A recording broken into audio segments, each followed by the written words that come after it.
Bismillah ar-Rahman ar-Rahim. Our guest of honor, Her Excellency Engineer Azza bin Sulaiman al-Ismailiya, Minister of Technology and Communication. Your Excellencies, our distinguished speakers and experts, our dear guests, colleagues and friends, our future talents and students, dear ladies and gentlemen, welcome to our two-day symposium, The Smart Cities Without Borders, entitled Challenges and Opportunities During the COVID-19 Pandemic, organized by Oman Smart City Platform. The Oman Smart City Platform is a digital platform for knowledge exchange to drive smart city initiatives in Oman. The aim of the platform is to provide an environment for the exchange of information, cooperation, and communication between stakeholders and in smart cities. The platform works as an enabler and facilitator for smart city innovations by funding research and organizing many white hack practices and other competitions that encourage innovation in relation to smart cities. This symposium brings together international, national, and local practitioners, policymakers, researchers, business innovators, and civic leaders to share and discuss the challenges, benefits, and opportunities of smart cities focusing on COVID-19 pandemic. The symposium will include a group of global speakers with relation to smart cities from different countries of the world and various institutions. 14 speakers from different countries like Oman, USA, United Arab Emirates, Lebanon, Malaysia, Portugal, Greece, and Italy will participate in this symposium, keynote sessions, as well as for panel discussions. This is a golden opportunity to get acquainted with the latest research and results regarding the effectiveness of smart cities in improving the economy, education, and living standards in the society. So stay tuned. And now, it is with great honor that I may now introduce to you Her Excellency Engineer Azza bin Sulaiman Ismailia, the Minister of Technology and Communication, to deliver her welcome speech. Your Excellency, good evening and welcome. The mic is yours. Bismillah ar-Rahman ar-Rahim. Good evening, everyone. If I may, I would like to start my talk by reading a short paragraph from a science fiction, a fiction that was published in 2016 under the title The Folding Vision. The fiction talks about a futuristic, smart city. So enjoy listening to the fiction. When the clock strikes 6 a.m., the city devours itself. Packed buildings of concrete and steel bend and twist at their spines.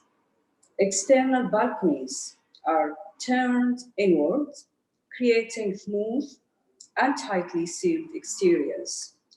Skyscrapers break down into components parts, shuffling into Rubik's cubes of industrial proportions. Inside those blocks are the residents of Bijan's third space, the economic underclass that toils during the night hours and sleeps during the day. As the cityscape folds in on itself, a patchwork of squares on the Earth's surface began their 180-degree rotation, flipping over to tap these structures underground. When the other sides of these squares turn skyward, they reveal a separate city.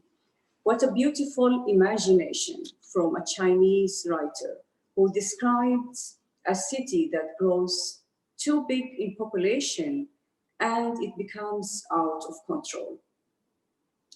In order to make the city a better place, the future Beijing is divided into three spaces that split time on the city surface.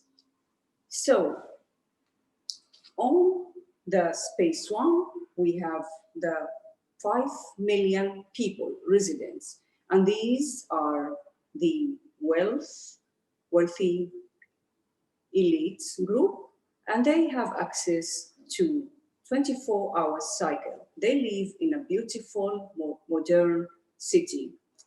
When the first space flip over, we have the 20 million of the second space coming to the city, and they granted only 16 hours to work in the city.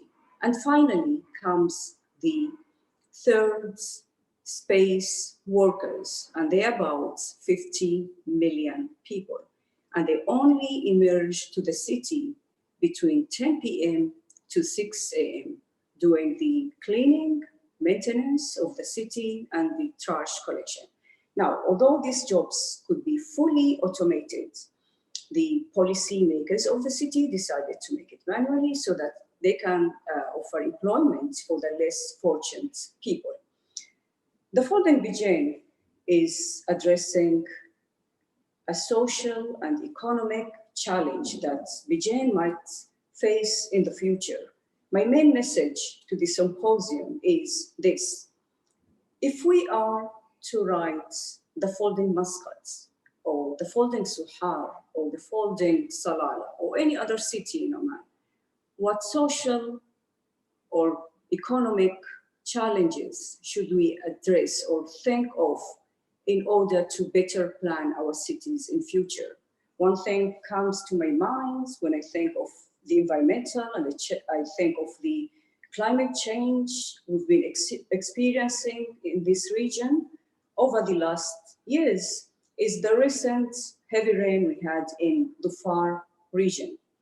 I remember reading one of the days during the rain, the level of the rainwater recorded was the highest in the world, and that was the first time. So how can we better plan our smart or cities today to ensure that we better utilize our natural resources?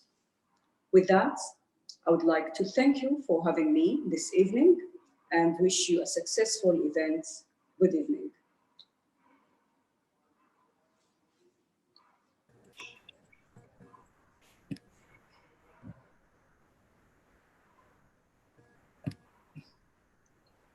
Good evening to you as well, Your Excellency, and thank you for your valuable and different speech. Now, we may start the symposium session schedule. Ladies and gentlemen, I would like to inform you that you may ask any questions in the Q&A tab in the below bar.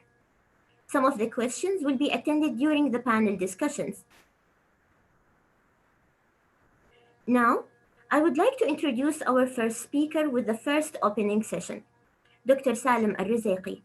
As CEO of the Ministry of Technology and Communication, formerly known as Information Technology Authority, since its inception in 2006. Dr. Salim is leading the implementation of the Digital Omani Strategy, e-Oman. Throughout his 31-year career experience, Dr. Salim has held a number of different technical, diplomatic, and leadership roles in the Sultanate of Oman. Prior to NTC, Dr. Salim was leading the information technology at the Ministry of Foreign Affairs since 1987. During his service at the ministry, he joined the Sultanate's diplomatic corps as the first secretary at the Embassy of the Sultanate of Oman in Washington, D.C. from 1998 to 2003. In addition to his responsibilities, Dr. Salim is the chairman of the Omani IT Association and member of the board of directors in the following: Telecommunication Regulatory Authority, TRA, Public Authority of Manpower Register, PAMPAR, National Center of Statistics and Information, NCSI, UNESCO Board of Governors, International Advisory Board of ITU Impact, the Advisory Panel for the World Development Report 2016, Internet for Development, and many more. Dear Dr. Salim, you may begin kindly your session. The virtual floor is yours.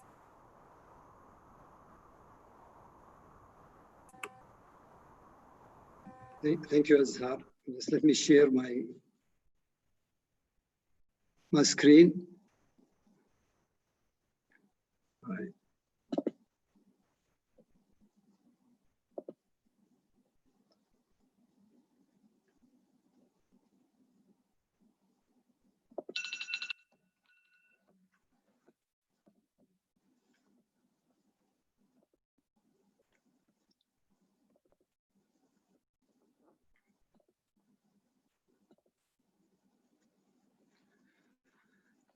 Thank you very much, Azhar, and I'd like to take this opportunity. First, Assalamu alaikum, everyone.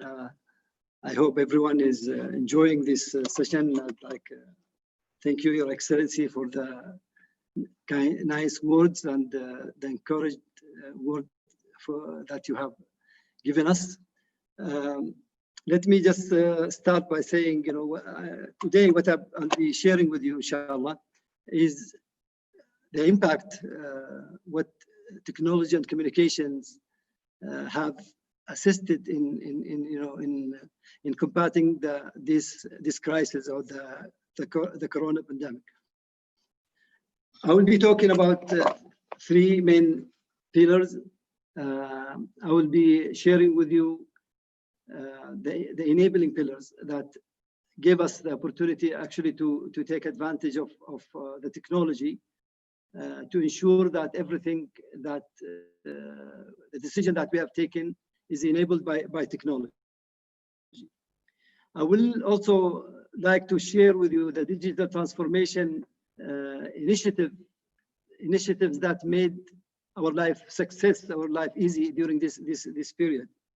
And again, at the end, there is an important initiative that I will be looking at is to share with you the committee that we have initiated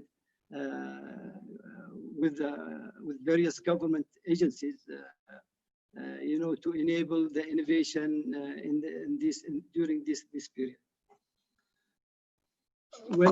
Let me just say, for the first few days when some of these decisions were taken, for example, with two important initiatives.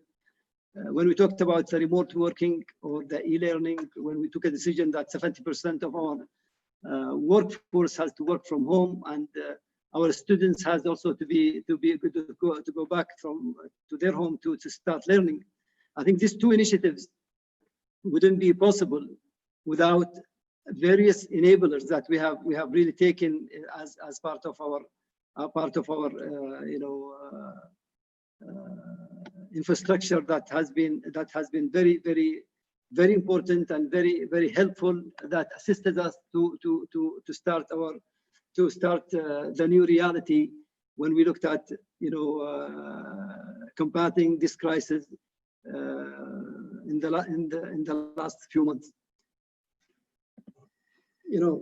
The enabling pillars that we always have to focus on. The government has been investing very much in technology, investing very much in both information and communication, the telecom infrastructure, the ICT national infrastructure. Those enabling infrastructure has created a very positive impact. When we looked at it, changing the lifestyle, changing the way we were going to work on, the way we're going to educate our kids. So when we look at the Oman government network, and we look also the national data center, the government cloud, the digital infrastructure, whereas the digital signature was very important, very necessary. Today, in Oman, all the citizens today have their own digital identity. They can sign online, they can transact with the government online through their smart card or through their mobile.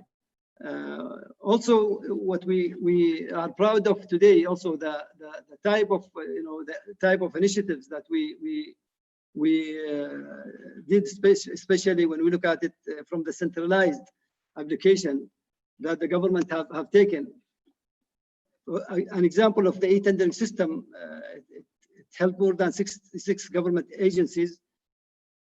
During this short period, 190 tender was awarded, and more than 536 floated tender during this period. So the business, it's a business as usual for government agencies who are in a position to transact online with their citizens. The second important pillar that we are proud that have created a very positive impact in our few months that we during this crisis, and continuing to play a major role, is our telecom infrastructure. The telecom infrastructure has proven its capability, to manage the load that was needed during this period of time. It is important to realize also the telecom partners, the telcos, the Omantel, Ooredoo, and other, have also created a very great impact when they allowed all the education platforms to be accessed free of charge during this period, and while we are, we are in this crisis. The government also took a very important decision. Although we have 94% of our citizens are covered by the telecom infrastructure, but also the government have taken the very important initiative to cover another 600 rural areas with low population density and low economic visibility that need to be covered by the infrastructure, to have the internet and to have all the facility that is the cities has. So during this year, these 600 cities will be, or towns will be connected through satellite in a very new infrastructure that will be using the satellite. So this infrastructure has really created a very important impact, and I think everyone realize and appreciate the effort that the telecom infrastructure has provided during this short period. Another important, of course, when you look at it, the infrastructure, one of the enablers for working from home, or also enabling our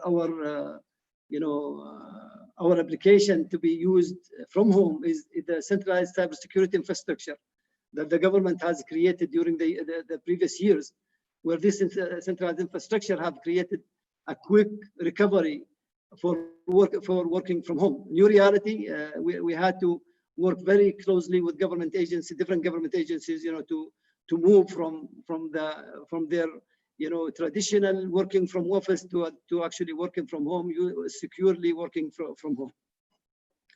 And again, laws and regulation, Oman have really, created the right laws, electronic transaction laws, as you realize during this period, especially the previous period. And we know that even now there is more online, platforms that has been, coming day and night, and the law is there, to cover every aspect of the transaction or online transaction.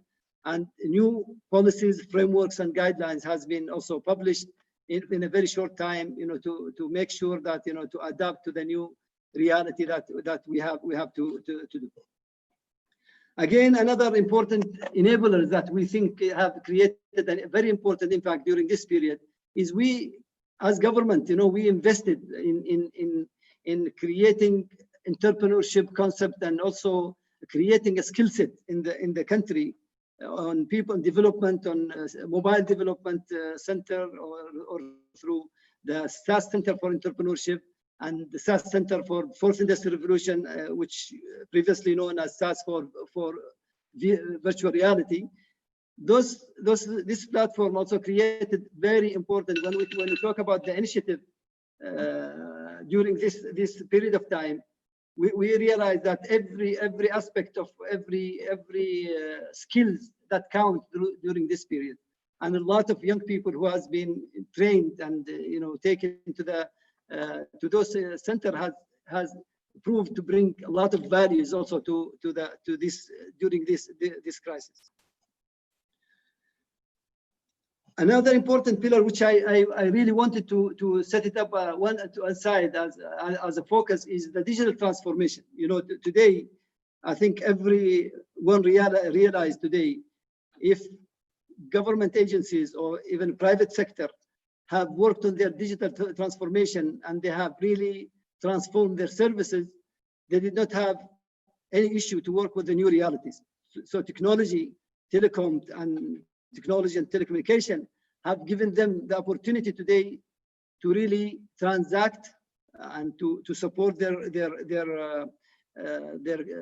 stakeholders, to ensure that whatever they do during this crisis is the same services that they used to do when they work from office.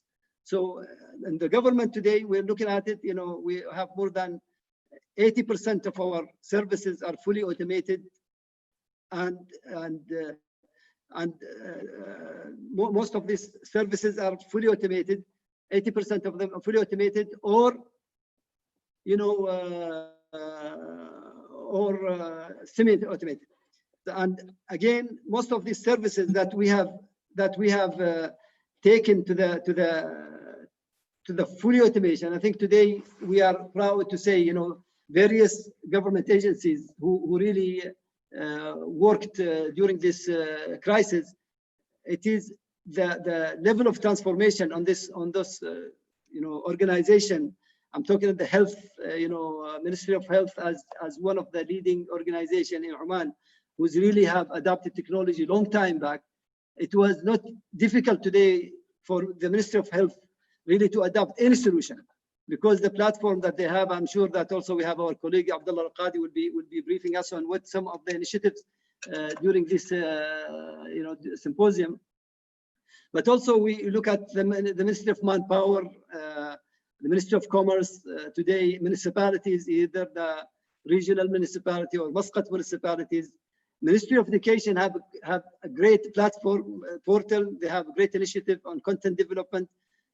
Royal Oman Police and for their single window for custom, but also other services have been really, proven to be very, very successful during this. So what we are saying today, digital transformation, we have today, we are really, having so many successful stories that we are really proud of during this period of time. The infrastructure that has been laid off by the government in the previous years, and today the adoption of the new technology, the adoption, for example, for the adoption of the PKI infrastructure today from both public and private sector have taken really a very important push during this period of time, because everyone realized that digital signature today is not an option, it is a must, and it has to be not only integrated, but has to be replacing the traditional signature that everyone is used to, everyone have the comfort zone to use. So I think that today, using these technologies, using the telecom and the IT and telecom infrastructure, that has been at the forefront of the government effort during this pandemic. And I hope that also, this gives us also a very important lesson, hopefully, that other government agencies. I'm not saying this is the only government agencies that have transformed, but I'm giving this as an example. But also we have other examples where government agencies have not been able to work during this period because of their late going to the transformation in general.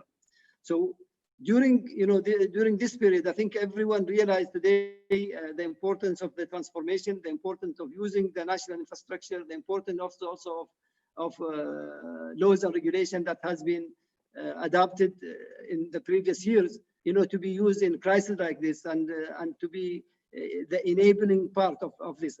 I'm sure that also during this session, a lot of our colleagues will be sharing some of the main specific initiatives that I don't need to go through them in this short presentation. Another important, I think, initiative that I would like maybe to share with you today is the establishment of the National Technological and Innovation Committee, headed by Her Excellency, the Minister of Technology and Communication, Her Excellency Azza Al-Ismailiyah. And this is a very, very important initiative that the government has realized also, that during this period of time, we have a lot of great innovations. However, this great innovation need to be organized, needs to be, aligned. So we have all this government and private sector, organization who is part of this committee, and also a very well established technical committee that goes and evaluates a lot of this initiative. The government, has a priorities.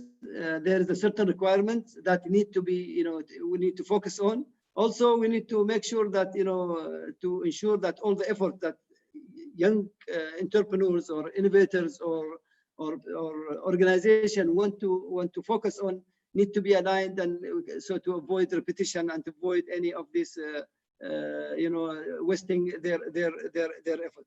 So this committee has, we had only 4 meetings. It is established very recent. However, we had more than 103 ideas have been, brought to this committee. Almost 34 of them we are actioning. 70 are approved directly. Another 17 has been also given to some of our partners, to work on them and to help these ideas to be mature. So this is important for all the innovation during this time. But this is, I think, this committee has taken a great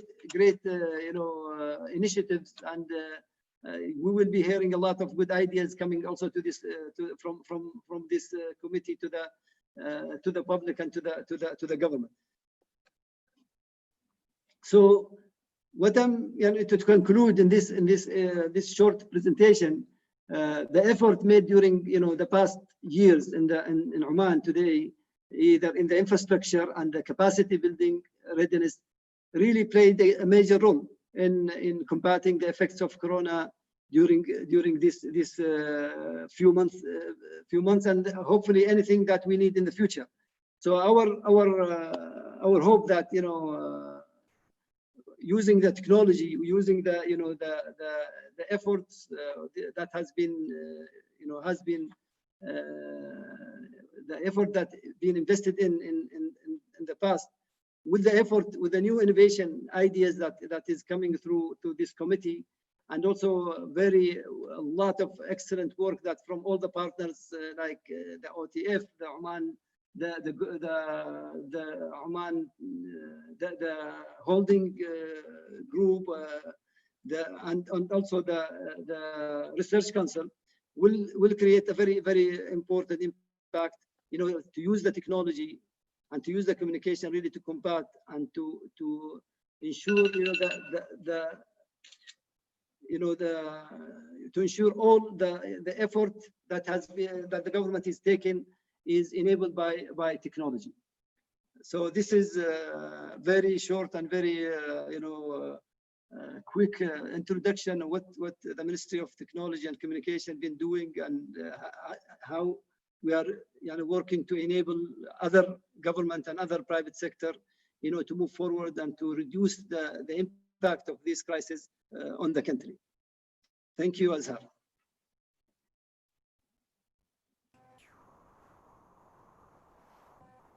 Thank you, Dr. Salim. You have shared with us a very valuable session. It's our pleasure and honor that you have participated today in the symposium. You have added a great value, and thank you for the great efforts that are spent. Thank you. Thank you very much. Dear valued guests, I would like to notify you again that you may write any questions that you are having in the Q&A tab in the below bar that you are having, which will be attended to in the panel discussion later.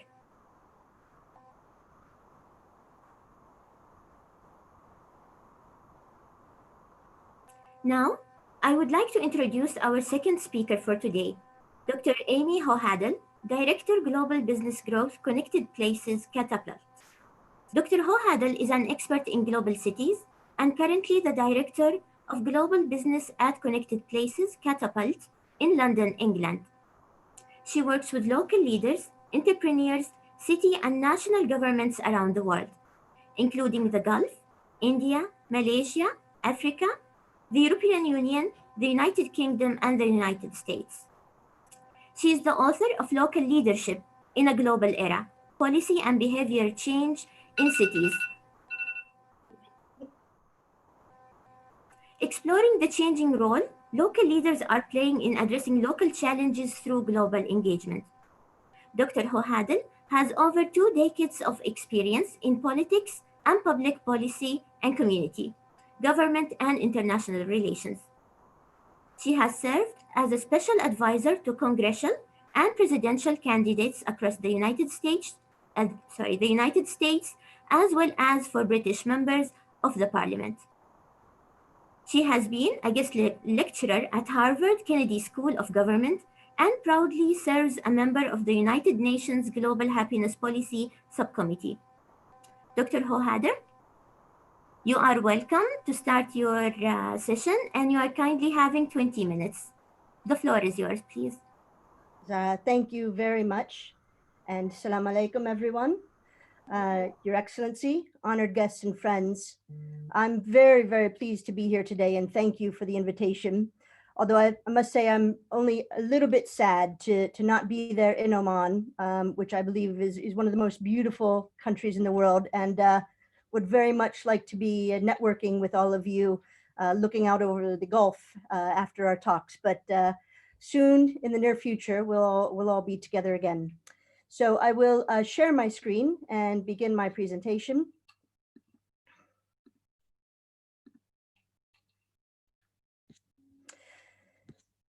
Let me know that you can all see that okay. I can no longer see myself, that's fine.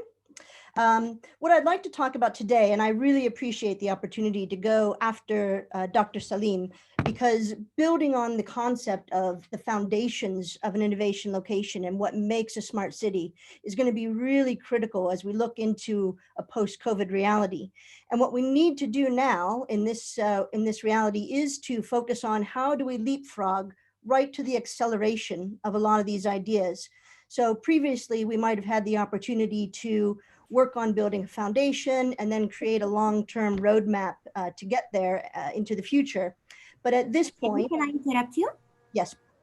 Would you share your screen, please? We can't see the slide. Not shared, yes. Thank you. Absolutely, let me start that.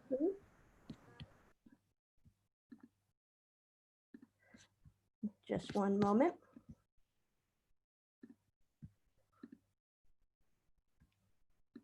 Screen. This may be better. Can everyone see that now?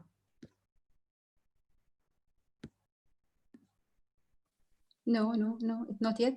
No?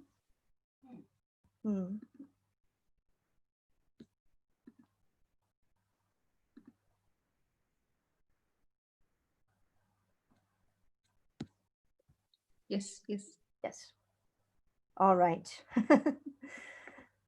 Good, we're talking about innovation. So the point that I was making was about the roadmaps that we were coming up with and the foundations that we were learning. We now have to accelerate that thinking. We have to go straight from building those foundations into accelerating directly into the application, which presents us with both opportunities and challenges. So just for a background, for those who are not familiar with Connected Places Catapult, although I see lots of members of the panels and lots of my colleagues in Oman today, and I'm very pleased to see you all. So hopefully some of you are familiar with the Catapult, but we are the UK government's Center for Urban Excellence. And our job is really to help innovators and entrepreneurs and cities to catalyze the activity around innovation. So we run projects all over the world that are meant to remove the barriers to innovation that a lot of businesses and academia tend to run into when trying to scale up an innovation. As I said, we build those foundations, but then we kind of have a long-term roadmap that we have to work through with different authorities and regulators and put together budgets. And what the Catapult tries to do is to catalyze a lot of activity around that so that we can really scale up innovation faster. And we do that through projects around the built environment and transportation and anything really related to urbanization in the city. And whilst we, what you're seeing now is just an example of the types of projects we've run all around the world. We've actually run dozens and dozens of projects looking at how cities can scale up innovations, and more importantly, how they also think about innovation. So what we are not is an organization that comes to you with smart applications. We never start at the endpoint of the technology. We start with the beginning of what is the future state that you're trying to create? And in that sense, how should you think about your city in a different way so that you can get to that endpoint? And so we have a shift in thinking from what a lot of people refer to as smart cities, and we've changed our thinking to be about connected places. Because when we think about the city, we no longer think of the verticals of transportation and energy and data. We think about these as layers that are all part of the same city. And you have to build these connected layers if you're going to build the proper foundation of a connected place or an innovation location or a smart city.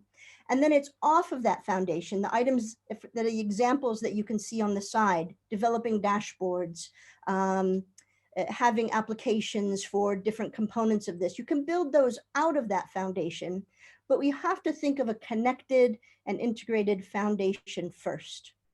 And so one of the things that we've been doing up until COVID was to think about what are all the different systems and structures that make up the urban space.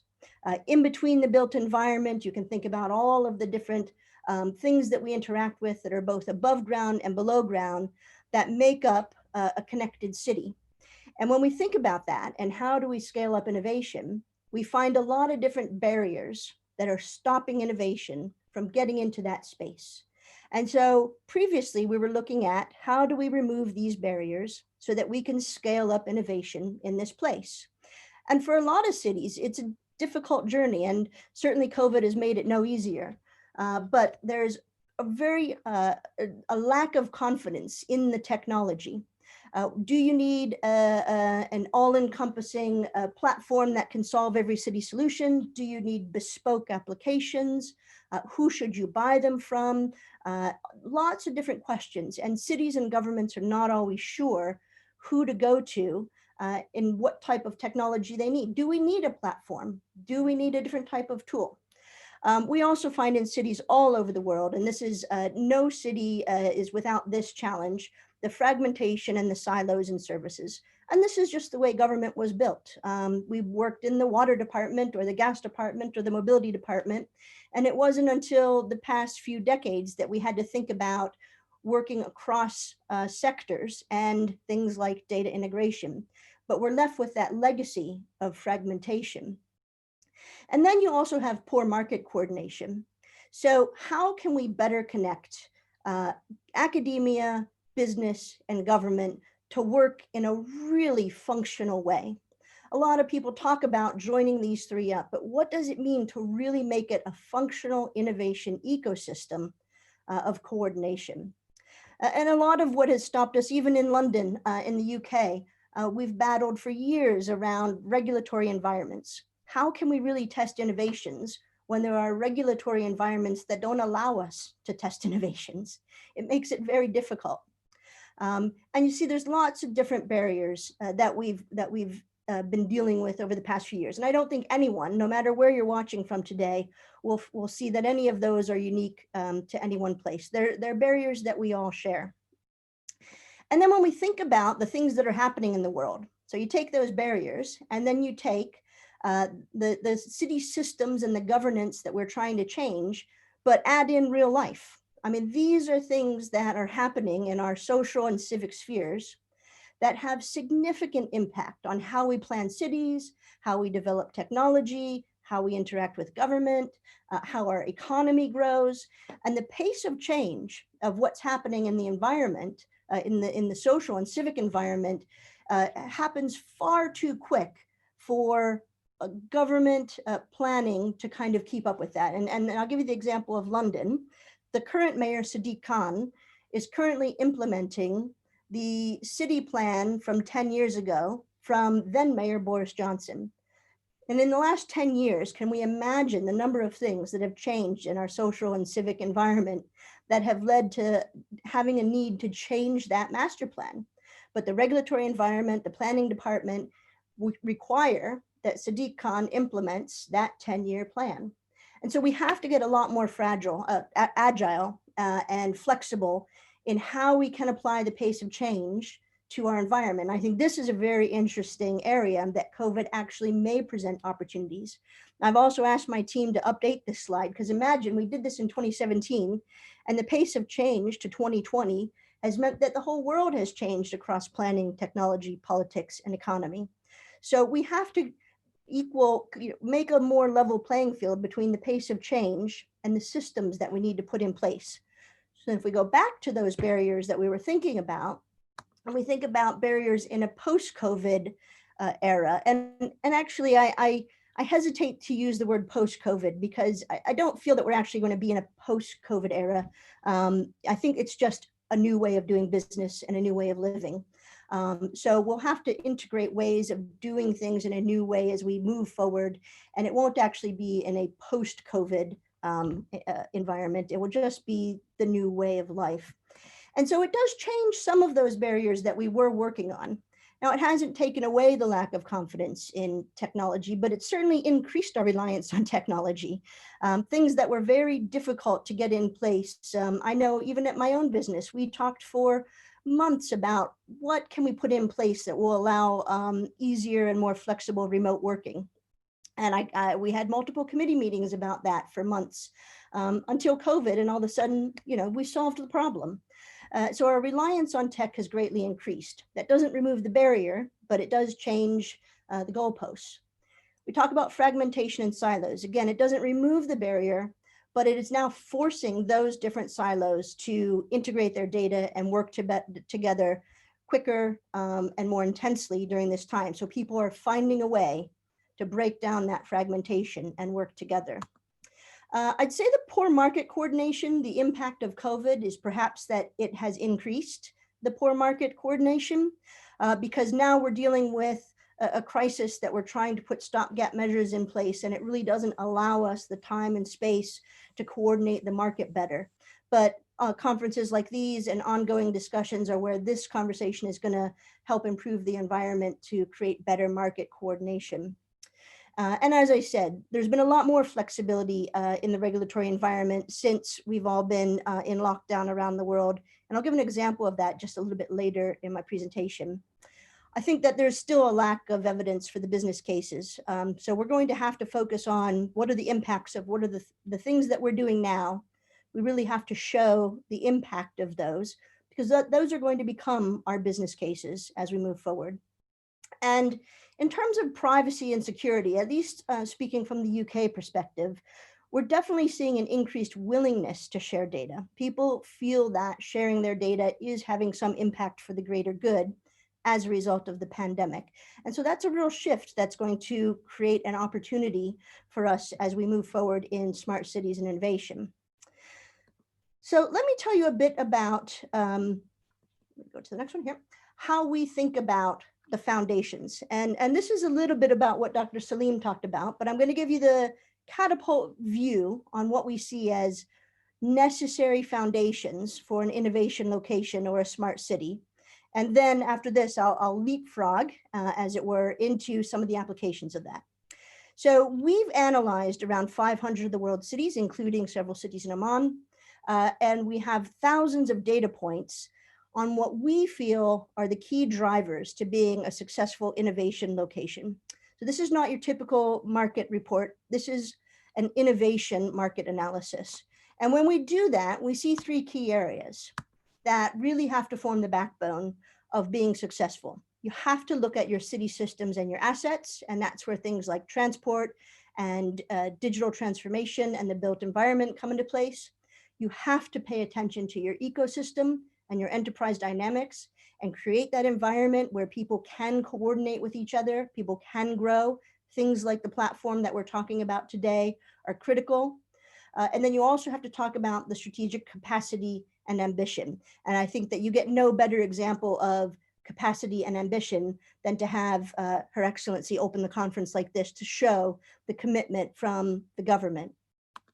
And when I talk about the type of data points we're looking at, as we look into, as we dive deep into some of these columns, these three columns, just to give you a flavor, I'm not going to read through them, but a flavor of the real specific type of indicators that we're looking at. It has to do with density of Wi-Fi and coverage of your transport system, and citizen satisfaction numbers.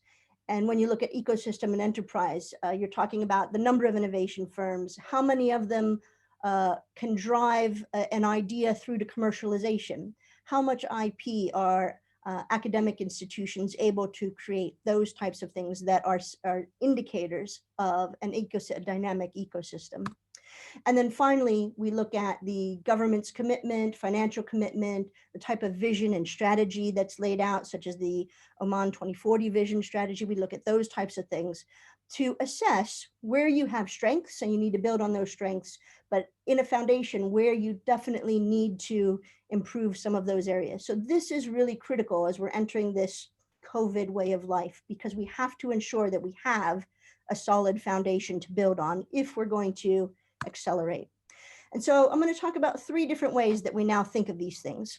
And we think of them as the places that we live and how have those places changed, the way that we move, a lot about mobility and transportation, and the way that we govern. And I think these 3 concepts are where we're going to see both the most opportunities and challenges in the COVID world. So we think about, we worked a lot about connected homes, and there were committees and activities and conferences about low carbon homes, assisted living in terms of your connected up home. And now the new concept some of you may have heard of about bubble living. How can you create self-sufficient bubbles where you and your neighbors can create a safe space? Before COVID, these were ideas that were discussed in conferences and kind of on, I won't say on the fringes, but in separation from the main conversation. And now these are the conversation. We have to have connected homes. People are now, the low carbon and green sustainability agenda has become a huge driver in the COVID era. As our home has now become our office, and I'm speaking to all of you around the world in your home as I'm sitting in my home, we now have to think about how we live in a different way. When we talk about the way that we move, again, a lot of these were ideas that people were struggling with in ways of, well, how do we regulate e-bikes or shared bikes? How do we create different types of mobility as a service applications? How do we manage micro mobility in the city or the use of drones? And again, all of these have now come right up to the top of the agenda as the way we now need to move around the city, and add on top of that a layer of how do we keep people safe while they're moving around the city. And so I think we see a real acceleration in these types of activities when we're thinking about life in a COVID world. And then I'll talk about governance. And I said I would give you an example of regulation that has become far more flexible. In the United Kingdom, this, for hundreds of years, was how you would have to announce a development in a new neighborhood.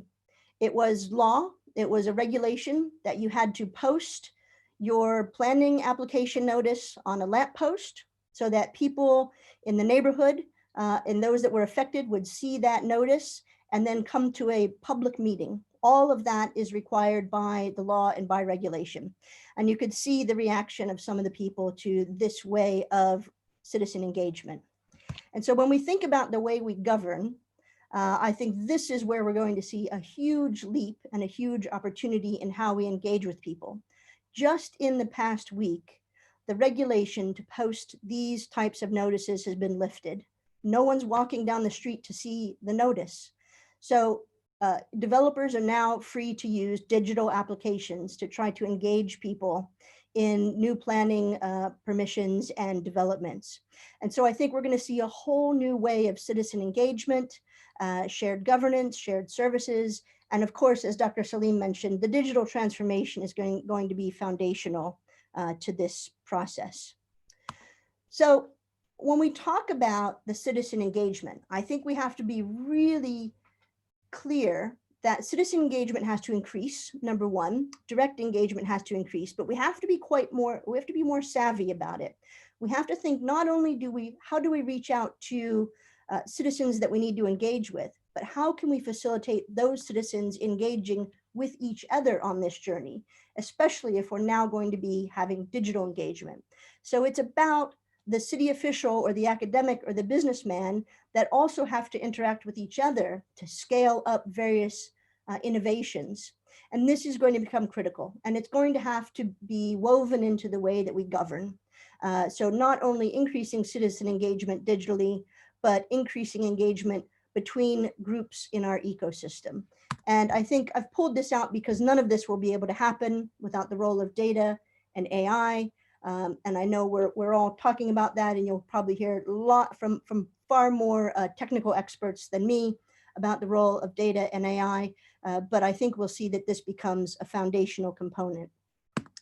And when we think about the acceleration, what does that mean? And what does that look like in real terms, tangible terms? And you can see some of the examples here. And I've put this over a picture of one of my favorite places, the port in Matra. And so they had that idea a while ago of how do we redevelop spaces for future use? How do we take an old industrial site and reimagine it for tourism, for the cruise industry, for creating things like the fish market that's there. So we can accelerate what we're doing now. And that type of thinking has always been out there. But the environment that we're in now may help accelerate some of these opportunities that you see across the screen here.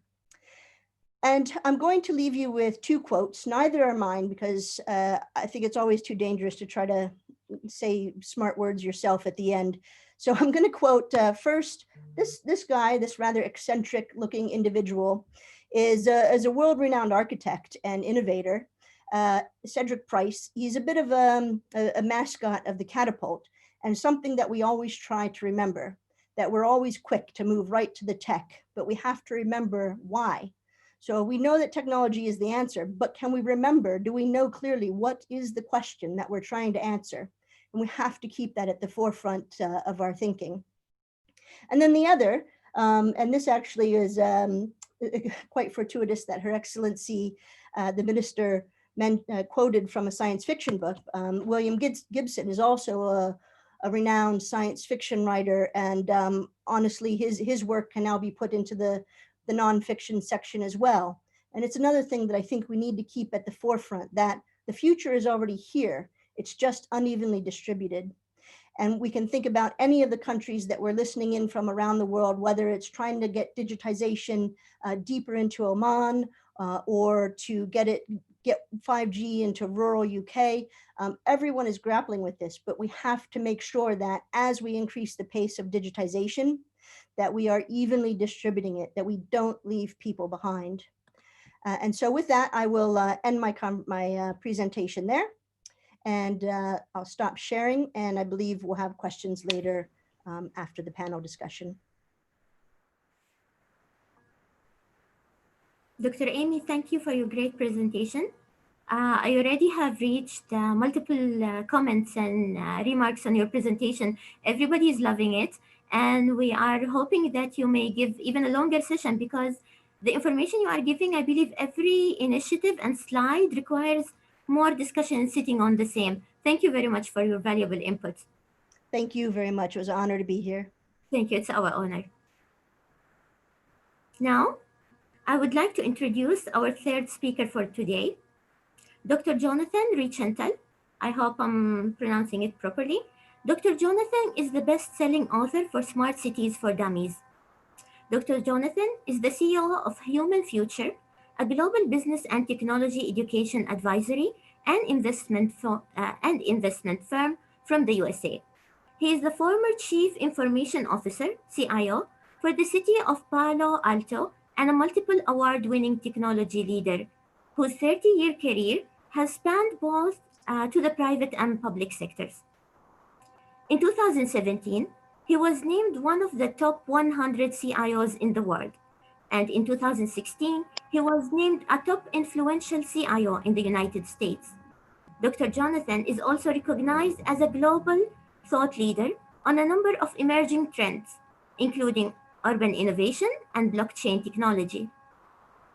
In 2013, he was recognized as one of the 25 doers, dreamers, and drivers in government in America.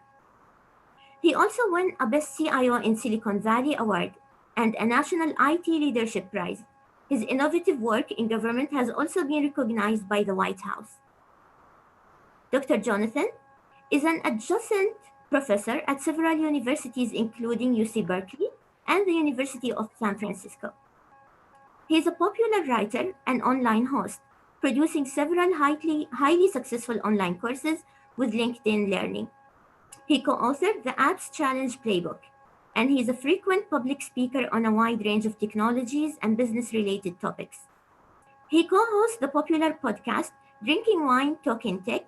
He is currently working on his latest book about smart cities for Wiley & Co.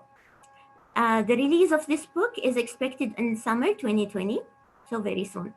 Dr. Jonathan, without any further ado, I would like to introduce you to the attendees, and you have 20 minutes. Well, thank you so much for that beautiful introduction. I'm really privileged and humbled to be part of this event this morning. I'm here in Northern California, just a few miles outside of San Francisco. I really actually wish I was there in Oman. Typically, I travel to these conferences and I spend a lot of time in the Gulf states.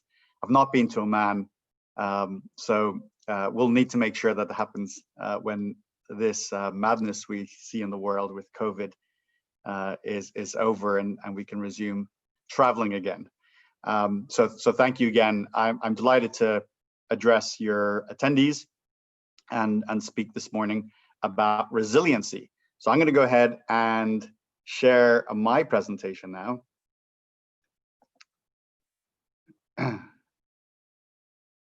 Okay.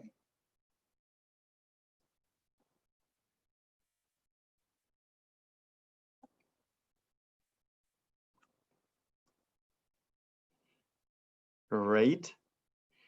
And can I confirm that you can see my presentation? Yes, it's clear. Very good. Thank you so much. Okay, good. This is a very important that we're talking about our cities today. I've spent the last 10 years in this movement to see how we can make our cities function better. I've had the privilege of traveling all over the world to work with mayors and city managers and all types of communities in figuring out how do we prepare for a urban future. We have 3 million people moving into cities every week now, and according to Bill Gates, we'll build urban infrastructure the size of New York City every month for the next 40 years. So our future belongs to cities, but I have the thesis that we're not that well prepared. Here I just show you one picture. This is what my commute looked like going to and from work before COVID. Now that I actually work from home, as I have my own business, I don't have to deal with this, but so many people in the world have to deal with urban problems such as significant congestion. Every time I travel to a new place, somewhere in the Middle East or Europe, South America, Asia, I arrive at the airport and I get in a taxi or picked up with a van, and I see this heading to the hotel. I know that we have work to do. We have work to make our cities function better, to be healthier places, to be more inclusive, to have more equality. The issues of our cities are really clear. So the topic I want to get into here, just in the short time I have with you, is the question of resiliency. Again, my argument is that you can't have a smart city or a better city without having good resiliency. So what is resiliency? The definition really is about the capacity to survive an event and then thrive beyond the event. And this is despite what we call chronic shocks and and acute shocks. Chronic are those that are emerging slowly, like perhaps infrastructure decay or growing unemployment. And acute shocks are sudden events, like an earthquake or a pandemic. In simple terms, I would think of resiliency as the ability for a community to bounce back after an event, the ability to bounce back. And what we've learned through this global pandemic, we're not that well prepared. We don't have the ability to quickly bounce back when the unexpected happens. And the question is, how do we get better at that? What do we do? Well, if you're a city leader or you're in the city business in some capacity, the starting point is, do you know what your risks are? Do you know what your risks are? Now, every city has some form of resiliency. Perhaps they have cybersecurity prevention. Maybe they are used to floods and earthquakes, and work is being done to plan for those, prepare and mitigate, and then respond after the event happens. But we need to go deeper. Our communities need to look more deeply at the full range of risks. And the way in which we respond to those risks has to be driven on the likelihood, right? We can't be preparing to the same extent every single potential catastrophe, but we can learn about the likelihood, right? If you like me live just south of San Francisco, we're pretty sure that we're going to have an earthquake quite often. In fact, I've been through 2 earthquakes here just in the last few years. So that's probably a high risk that we should be preparing for. Now, there are other risks that we have to evaluate, and maybe they're not as likely, they're less likely. But that's an exercise that every community needs to go through. Do you actually know your risks? And they are extensive today. As we urbanize rapidly, there's a whole range of issues that can happen. We, unfortunately, or potentially fortunately, if you live by the ocean, have built many of our cities on a coastline.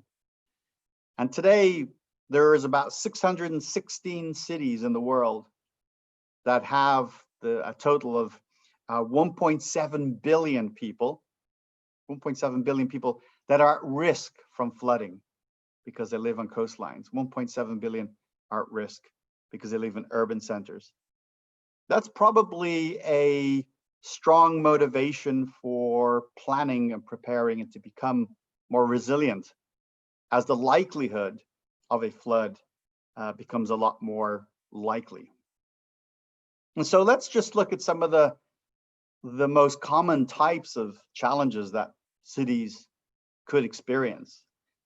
Looking at this list right now, it actually dawns on me that where I live, we have all of these risks. Perhaps I should consider somewhere else to live, but I'm kidding. Despite these issues, Northern California is a really wonderful place to live. But you can see the diversity of issues that our communities now face in all parts of the world.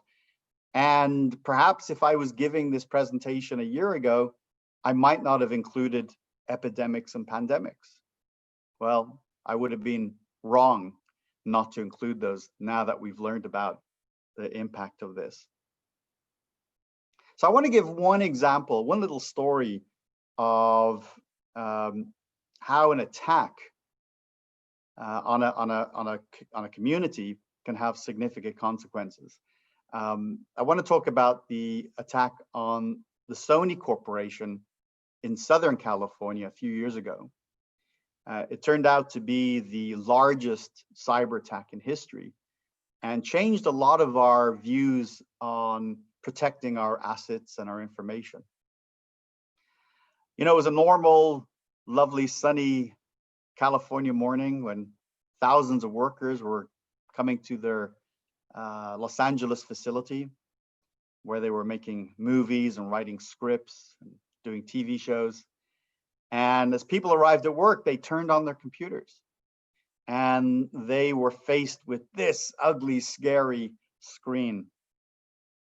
It was from an organization that claimed to be the GOP, or the Guardians of Peace. And at this point, things started to deteriorate quite rapidly. Nobody could use their computer. In fact, all the computers had been wiped. Many of the servers had been wiped. The network wasn't functioning. And this was just an image that people were seeing on their computer. Now, the bad guys were particularly evil because not only did they delete all the information from all the computers and many of the servers, but they backed it up into some service so they could use it then for blackmail and embarrassment. In the days that followed, people used paper memos and IOU notes when they wanted to buy coffee in the studio cafe. They were sent back decades because of this significant, this major cyber attack. And it took many weeks and many months to fully recover, and it cost billions of dollars to get back to a good place. But the cost of embarrassment and the opportunity costs are greater than all of that. But they learned a big lesson. They weren't prepared. They hadn't prepared well. Today, they've learned that lesson and they're more prepared. Cities are particularly vulnerable to cyber attacks. And we have lots of examples almost weekly here in the United States of attacks on cities, their data and system infrastructure. So we need to be better planning for that. And because we know the attacks are going to happen, we need to invest in infrastructure to protect from them and then respond and be able to continue business. That's the art and science of resiliency. So much of that probably you know. I want to talk about now actual things you can do, actual actions. And I want to use what's called the City Resilience Framework, or the CRF. And this was an initiative that's been created by the Rockefeller Foundation and the professional services firm Arup. And they developed this framework for trying to size and shape a resilience strategy for a community. And it folds under 4 categories. I'll try to describe each just briefly this morning. The first is leadership and strategy. Now, I have been in technology and business leadership for almost actually 30 years now, despite my youthful appearance. And one of the things that is clear to me and reflected also in the literature is the fact that things don't really go that well without leadership and vision. For example, in the projects world, and many of us have been involved in a project, whether we were a member of a project team or a leader of a project team, projects fail primarily. The number one reason is through lack of leadership support. So you've got to have good, strong support. When we kick off and initiate our smart city strategy, and within that, our resilience strategy, we have to have strong leadership. We have to have people who believe in the mission and are going to be there throughout the work that's been done. And that can be the city manager or a champion in the mayor, or it could be even the civilian staff, the IT leader, the public works director, those type of people. So you need to have good leadership and bring in and empower stakeholders when you're developing any part of the strategy, including the resilience strategy. The next area is thinking about the health and well-being of that community. And so when you look at things like earthquakes and pandemics and even cybersecurity attacks, you need to understand the consequences to people. What is the human toll? What is the human impact? Make sure that that discussion is about the understanding the nature of human vulnerability. But you know what? Well-being is not just about whether you are going to be injured or you're going to get sick through some catastrophe. Well-being is also about having good mental health, knowing that you have options for jobs, knowing that your society is free and it has equality. These are aspects of not only resiliency, but of human well-being. And we must make sure that we include those. The third area is this area of economic and society, or excuse me, economy and society. And it takes many, many forms. You know, smart cities have to be cities that have opportunity. And so in this conference today, you're learning about innovation districts and economic zones. We've got to make sure that there is options, or there are options for everybody to participate in society.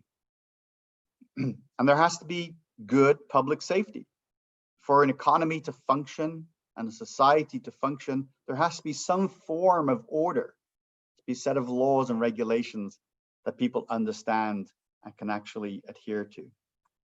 And finally, the fourth area is infrastructure and environment. And this probably is quite intuitive for all of you. One of the things that's really clear as I travel around the world is, while there are exceptions of cities that are new and modern and have been greenfield cities born from areas just in the last 10, 20, 30, 40 years, many of the cities of the world are hundreds of years old. There's a few that are thousands of years old. And it's clear that the infrastructure is decaying. We need to, here in the United States, we have to replace our bridges and repave our roads. There's a lot of work to do. We have to bring online new buildings and retrofit our buildings to be more green. And the environment, of course, if there is one issue that trumps everything, it is whether we are prepared for the climate crisis and the changing environment, all the outcomes of that. Environment also includes things like, is there green space in your community? Is there places to escape the noise and the hustle and bustle of your community? Again, this contributes toward positive mental health. So these, again, are just a summary of the lens by which we can think about resiliency. You have to have these areas at a minimum identified and tackle each and the depth of each as you go through developing that resiliency strategy. Now, I don't know where your city is with regard to resiliency as a priority, but I think the pandemic makes it very clear that resiliency needs to be in the top items in our strategy. Maybe it's not number one, maybe it is, but is it number two, number three, or number four? We now have realized how fragile our communities are, how fragile, for example, the supply chain is. This became really evident to communities around the world. It became clear to us how fragile our jobs and the economies are. We have real struggles now in our economies as a consequence of this pandemic. We weren't resilient to COVID. We weren't resilient because we didn't anticipate it. We didn't make these eventualities a priority as we should have. As we look out, there will be more pandemics. And the question is, are we prepared, and what should we do now? What can we learn from what's happening? In many ways, the climate crisis is like a slow moving pandemic. We talk about and we scream about the problems that are beginning to happen and will be even larger and more magnified in the years ahead around what's happening to our planet. We cannot in 20, 30 years look back and say, if only we knew, if only we had become more resilient, if only we'd taken action, because we do know that. We do know that now. We have to have resiliency when it comes to the environment. So as I come to the end of my brief talk today, I wanted to share with you my new book, which is already available for pre-order. It is already a #1 bestseller on Amazon.com, but it's also available on different bookstores online and in your local bookstore. I've written this book primarily to educate people in this important space. It is a book about people. It is about the future of our planet, the future of our cities. It isn't a techie book, although there's plenty of technology in it. And I wrote it, I'm really motivated to educate and help people.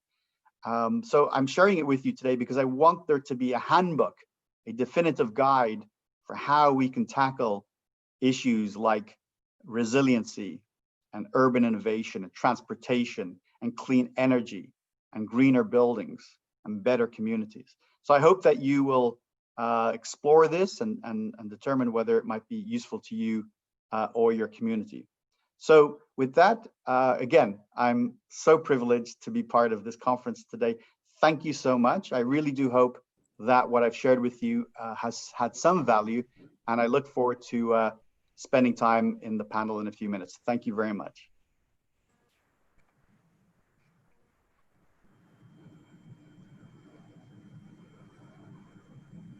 Thank you, Dr. Jonathan, for your inputs and your presentation.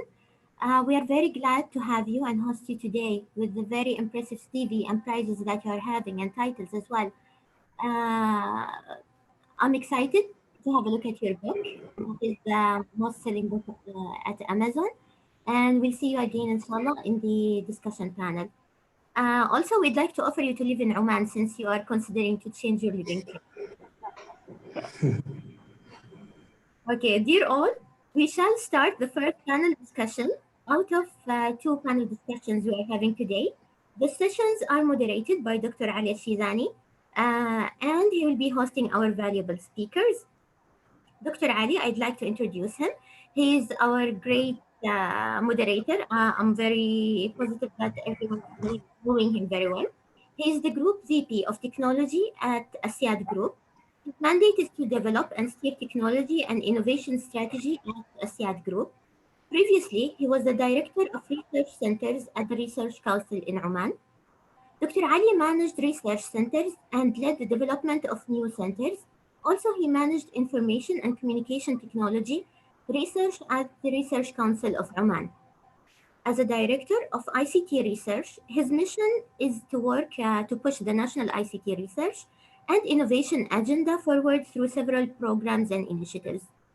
Prior to that, Dr. Ali was a visiting researcher at City University London, where he researched the topic of information security in future cities. Dr. Ali started his career as full-time assistant professor in the Department of Electrical and Computer Engineering at Sultan Qaboos University, where he was teaching, conducting research, and supervising undergraduate and postgraduate projects.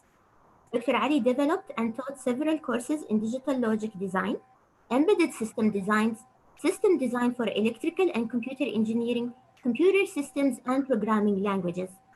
His research interest is in wireless security and has published several scientific papers in peer-reviewed journals and international conferences, in addition to book chapter. Dr. Ali received his engineering degree in electrical and computer engineering from Sultan Qaboos University in 2001, Masters of IT in data communication from Queensland University Technology in Australia 2003.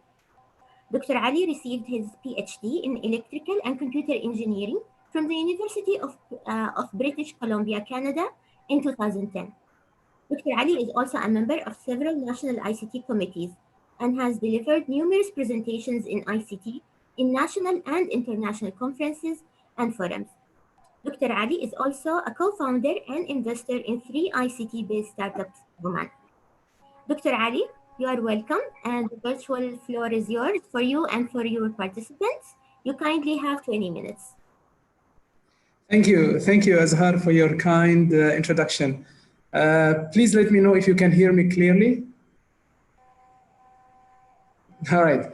And I also would like to welcome our guests from different parts of the world attending and participating in this symposium. Special and big thanks to Dr. Amy, who I knew several years ago. I had the privilege to visit the Future City Catapult, and Dr. Amy showed me the place and different projects that the Catapult is doing. I still remember that because I'm happy to say that my visit to the Future City Catapult inspired me to work on smart cities, and hence this platform, the smart city platform that you see that we are all in right now. It was one of the projects that I worked in when I was back at the Research Council. Dr. Jonathan, we are also so happy to have you. Your lectures in LinkedIn is well known in the Fourth Industrial Revolution, as well as blockchain and other topics. So thank you for the knowledge that you spread around. And Dr. Salim, everyone knows who Dr. Salim is, one of the pioneers of the digital transformation in Oman. So what I want to do is, I've gathered some questions from the audience, and I have some questions of my own as well. I'm going to ask a couple of questions, and let's try to make it brief and to the point. And let's start with Dr. Salim. So Dr. Salim, with COVID-19, I'm sure you have seen the meme that says, who's the reason behind digital transformation? Is it the CEO, CTO, or COVID-19? So we've seen a lot of development in the technology area in Oman during COVID-19. I think the question in my mind and in many people's mind here in Oman is, will this pace of technology acceleration continue after COVID-19 or not? And what is the ministry going to do to ensure that whatever gains we have and whatever achievements or let's say new developments and things that were dreams in the past and now they are realities that we are going to capitalize on and continue? Thank you very much, Dr. Ali. I'm delighted really to be with you on this panel, and also delighted to have Dr. Amy and Dr. Jonathan in this panel. I think that you hit a very important question. We always ask the question, if it can be done during this very short period during the pandemic, why it cannot be done? Why it takes so long? Amy have really talked about it at the beginning of her presentation. It's not anymore. We don't have the privilege. Now we don't have the privilege actually to do the planning and to do long strategies and to long implementation. It is the time that, I will give you an example of really a speedy implementation and transformation that Minister of Education have taken during this pandemic. It took us less than a week with the collaboration between Omantel, Ministry of Education, and support from the ministry, to put all the students on Google Classes and start working in less than 10 days. And I think it will not happen for 5 years if we really have the privilege of that long time, privilege of time. So what this shows us that there's two things that we need to do. One of them is the mindset change. So today, I think with the pressure, with the adoption of this, platform during this period, everyone contributed and everyone changed. I'm sure it's not 100% change, but I think the change have impacted everyone. Almost everyone has in the Ministry of Education realized that they have to be part. They have to be part of this transformation. So to answer your question, actually, I hope that we can expedite the transformation in the same manner that we really are when we are under pressure. I think today, before this pandemic, actually, we as you know, we established the SAS for IR Center of Excellence. And we realized, because the adoption of new technologies like, in the AI, the adoption of AI, smart cities implementation, IoT and everything in government will take time and will be faced with a lot of regulation. So we created the sandbox, and we are also glad that also you, ASIAD, we signed together, to have this, to work in this platform. So it was before this pandemic, we realized also the difficulties that we are facing also to adapt the new fourth industrial revolution in government and in the country. So that's why we created this Center of Excellence and become the government national sandbox that will bring regulator, innovators, and the business owners together, to adopt a certain technology, to test it, to make it work, and then after that, take it to the real implementation in the organization. So I think it's the pressure that we got. We hope that that everyone in the same manner, that they act now, because everyone today, they look for a solution. They never find they're not looking for a reason to say no. They're looking for a reason to say yes. We are, we need to go that direction. And as I said in my presentation, it was difficult for people who have not transformed, to be part of this, to be part of the working from home, to be part of the, the new way of life that this pandemic have created. So I hope, I think I'm positive that the government realized it's not anymore. I don't think it shouldn't be an option to go back to the normal. Otherwise, it will be difficult to move on. So it is. We are putting all the the effort and the pressure that we continue in the same speed that we are taking now in this crisis. Okay, thank you, Dr. Salim. I have other questions for you, but I'll come back to you after asking Dr. Amy and Dr. Jonathan as well. So over to you, Dr. Amy. I noticed something. I noticed that the catapult was first called Future Cities Catapult, and now I think after a change in mind, or maybe change in focus, rather than focusing on technology verticals, the focus now is on foundations, assets, governance, and so on. And this resulted in a change in the name as well. Now you're calling, the catapult is called Connected Places and Innovation Location.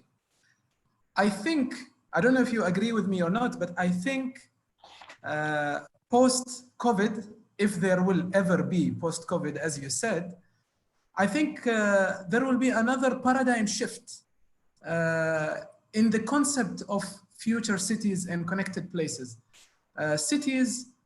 Smart cities are cities that provide smart mobility, smart environment, smart energy, and so on. But with COVID, people are working from home, cities are empty, the traffic is low, our carbon emission is the best.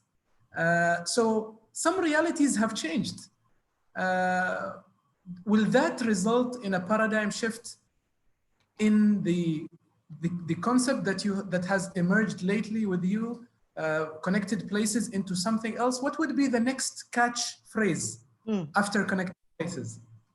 It's a great question, but I'm going to have to start first with saying that my love of the country of Oman began when Dr. Ali was my tour guide and showed me the smart city developments that were going on about 4 years ago, I think, in Muscat, in Matra.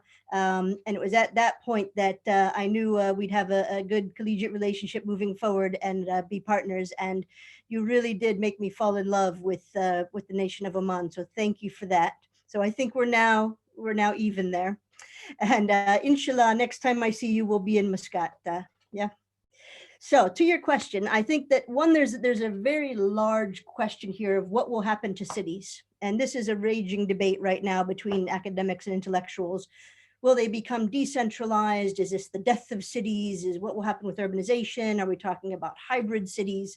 And on that topic, you know, I wouldn't claim to be the expert on what will happen to cities in the future. I'll play it safe and say that I think there'll be a hybrid of cities. You know, certainly my company and other companies are now talking about not everyone will need to return to the office when we get back to a bit of new normal. There'll be people that work from home, people that work from abroad, people that work from anywhere. This is going to have a huge effect on city services, transportation, the built environment, how we think about office buildings and public spaces. All of this will be impacted. And so I think, you know, and Dr. Jonathan said this as well, future cities, smart cities, connected cities, they can all be a bit of a buzzword. For us, I think it was sort of fortuitous that we landed on connected places. The practical reason is that there are actually 12 catapults in the UK. So these are government centers of excellence, and we are one of 12, and they're all in different sectors. So there's one for offshore wind renewable. There's one for semiconductors. There was one for transportation, and we were the one for cities. And after 5 years, what we determined is that you cannot separate transportation and cities, and that mobility is an integral part of the city. And so we were duplicating a lot of our work across future cities and transportation, the transport catapult. However, transportation is also a broader issue. How do you connect people both within the city and outside of the city, or connect people across cities around the world? So there's a real question here around connectivity. And connectivity, I think, was left intentionally vague because there are so many types of connections, both digital and infrastructure, that we need to think about.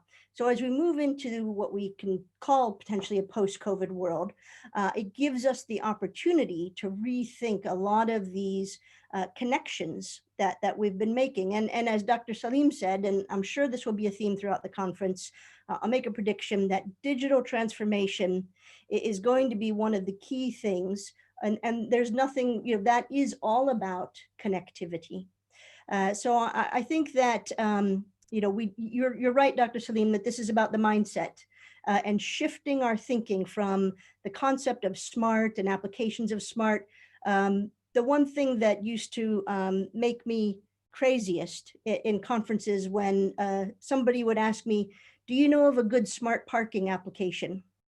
So we need to rethink mobility. We don't need another smart parking application. We need to rethink how we move in cities. And that's the shift in the mindset. So I think we're going to see a move away from some of these fancier kind of tech and more into holistically thinking about the future of our cities. So you can call it future cities or connected cities or smart cities, but it's the way that we think about them and the connections that we need to make that are going to be really critical. Thank you, as always. Thank you, Dr. Amy. Okay, let me move to Dr. Jonathan. You talked about resilient cities, and you said smart cities are resilient cities. But in your opinion, what's the first line of resilience, something that we can never overlook? Is it technology resilience, or mindset resilience, or process resilience? What resilience is something that we cannot give up? Yeah, thanks for that. I think about it through different lens. You know, the first line of defense, I think, is people. And let me kind of unpack that just a little bit and briefly. I'll sort of reinforce a point I made in my presentation because I think it's useful. You know, when a big catastrophe happens, our reaction afterwards is always, we didn't see that coming. You know, we didn't think that would happen. And where communities are better prepared, it's that they have identified risks and they have leaders who make it a priority. So I think that first layer, if I understand your question, is is resiliency a priority? And do we have people and leaders who are focused, give it attention, make the argument for investment? Now, I think without that, you've got nothing. Nothing will happen. And if you are watching this and you are in a community, and perhaps like I said about mine, we're already very familiar with the fact that we can have earthquakes here. But what else?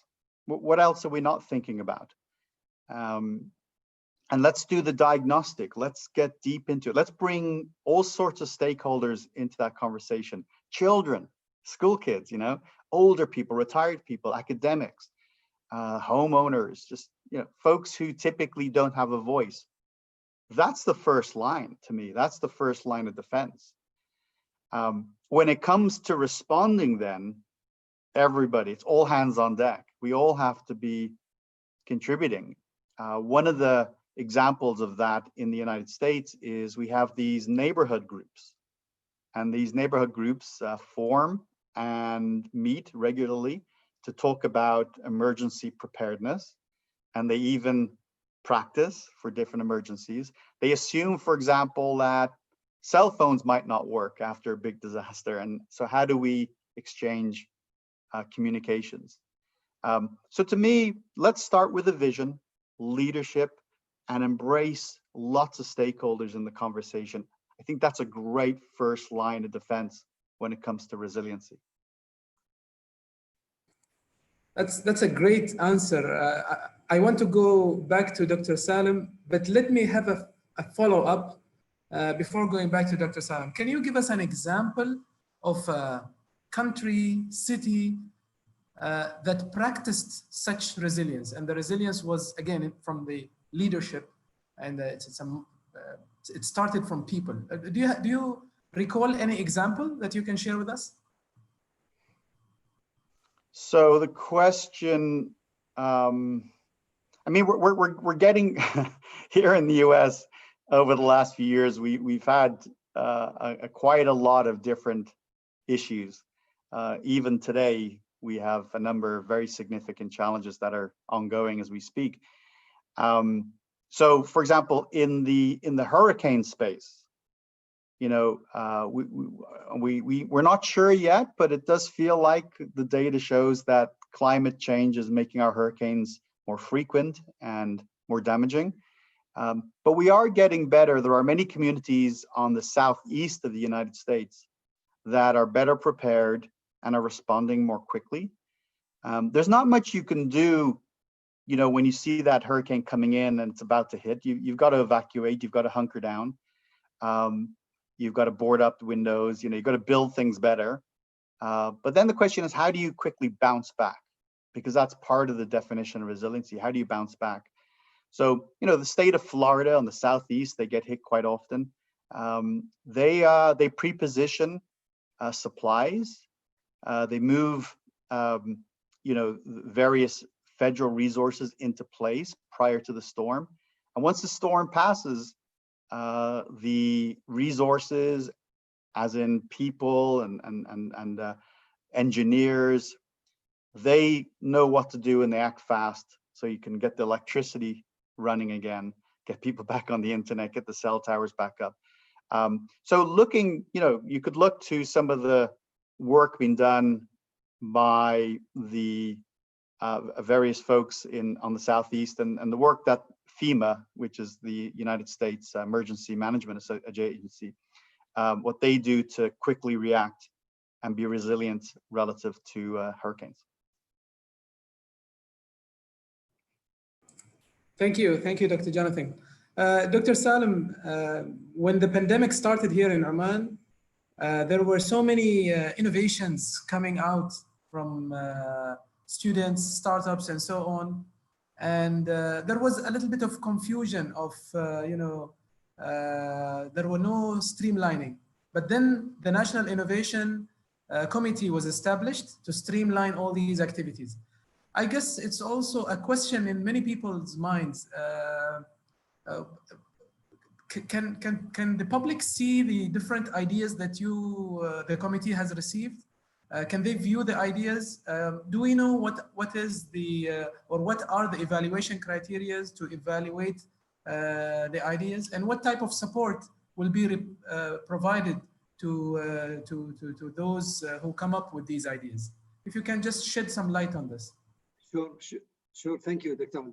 I think, yeah, you know, this committee was established because of that reason. You know, we saw there is a lot of great efforts, and there is a lot of duplication in the efforts, and there is also, I think, a lot of people, they don't know what is the priority that the government would like to see during this period. You know, there's some innovation that could be for the future, and there is some innovation that can be used for other situation. But there is some innovation that is needed, well needed, during this period of time. Like, for example, when we look at Tarassud, when we look at some of this important initiative, when we look at the platforms that has been created by OTF during this period of time, where, you know, we move everything, the fish, we move it online, all the vegetable and fruit are online, everything is online. There's some, you know, solution that meet the requirement of the situation itself. But there is also some innovation that is really not, it is for the future also, which is also we take it, and also we use our partners to like SAS, Entrepreneurship, FTA, OTF, and others, you know, to support them. So I think that the committee was established because we saw the needs to align the efforts. We saw everyone, you know, they don't see the priorities. And the committee, the national committee, actually provide the support, provide the fund, you know, to help, you know, some of these ideas. We already, you know, took some of the approved, you know, ideas, and we took it to the, you know, national committee to be supported or to be financed, as we say, as we talk now. So I think today it is essential for everyone to realize that we have a platform that could submit your ideas. And I put it in some of the question that was asked, people asking me how can we submit our ideas. I put it in the website, and the link where you can submit your ideas for any of this innovation. And also we have a technical team who's from different, some of them are innovators themselves, you know, to evaluate some of these ideas. And they have really a very good vision on what ideas that will work, and what are, and again, we look at some sustainable ideas. We don't look at the ideas that does not sustain itself in the future. Maybe the government will adopt it, but then you need to sustain yourself. It's a business idea that we would like to support during this period. But I think we are getting some great ideas. As I said in the presentation, we already have a submission. This is we meet weekly as this committee, but we have already met 4 times. But the technical committee, they meet more frequent to evaluate the ideas. So people submit ideas during 1 week. We submit, you know, an answer to them, accepted, or we think they need to change, or this is the duplication that we already have something in the ideas, or we ask them to merge together.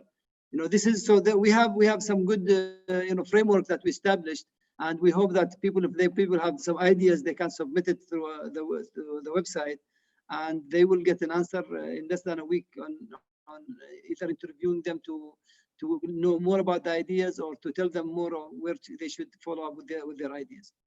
But this is, again, I think this is, as you said, you know, I hope this is, again, it should not be only for COVID-19. I think also we need to put our effort in the future also to really have the innovators need to know there is somebody who they can get and, you know, put their ideas. Today we have so many organizations, they want to support this innovator.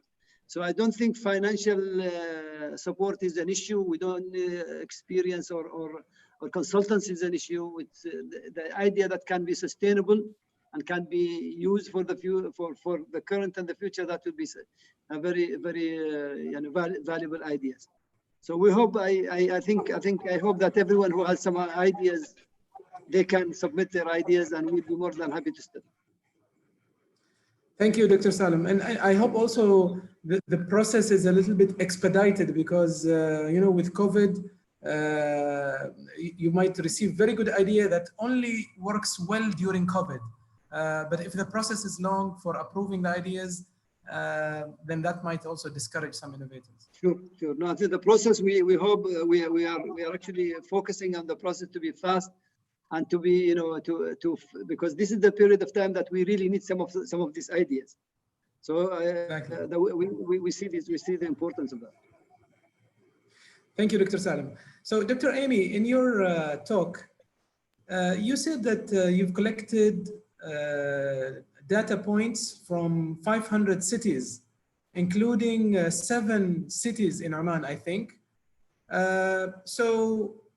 Presuming that that number is right, what is the highlight? So looking at the data points from Oman, what did you conclude? Just a correction, it was several cities. So I think if I remember correct, not 7, but if I remember correctly, it was Matra and Muscat were both included. And no, I think we intentionally avoid ranking cities or saying, you know, you fall, you know, above this city, but below that city. What we've become more savvy at doing is understanding a really complex ecosystem. So it'd be difficult for me to say, you know, Oman and the cities of Oman score this way, because it's not that type of indicators or database. It's really to help us understand how can we improve ecosystem dynamics? How can we improve assets? I mean, for example, we know that we need to digitize Oman deeper into the country. You know, and that type of infrastructure is something that's needed. You have real assets in Oman in ports and can leverage that for things like smart ports and smart cities. So it's really this balance of, there's no way to say Oman scores this way. It's looking at all of the different individual indicators and then balancing that with, you know, something like the Vision 2040. So we have an idea of where we want to go, and we have a normative measure that we feel helps us better understand individual cities so that we can take them on that journey. Now, that being said, we don't rank them, but we do cluster them, because I think now more than ever, it's important to understand your peer groups. And cities around the world, while cities were really starting to come together and lead a lot of agendas like climate change, cities are really leading far ahead of national governments in accelerating the changes of climate change. Now that we have COVID, cities are the front line. And so this clustering of peer groups of cities is going to become even more relevant and critical. So finding cities around the world that are like the cities that you have in your country and learning from each other and sharing. We've got to be a lot more transparent, and digital transformation can accelerate that type of sharing as well, because part of digital transformation is data integration and data sharing. And so in my opinion, what I'd love to go more into, probably this would be far longer than the 20 minutes we have today to talk, is a more in-depth discussion around the peer groups that Muscat, that Matra and other cities have, and looking at some of those numbers. Now, I think there's 3 areas I would see that could potentially be focused on. There's diversification, which is something we've always talked about. And we know that the Middle East right now is struggling with the price of oil. So while we were always talking about diversification was important, like many other things, COVID has made us accelerate and face that we have to change this now. It's not a long road to diversification. It has to be a short road to diversification of our economies. Things like the digital transformation can lead to that, but also the types of things that Dr. Jonathan's talking about in resilience. These aren't just nice things and necessary things. This is a whole sector and a whole economy. These are the types of things that can lead to economic growth for cities and regions. These are the types of drivers as we move into this new economic space that can actually help cities grow and recover. So, so I think I got a little bit further than your question, but those are the types of ideas that I would have in relation to Oman, but lots of cities around the world as well.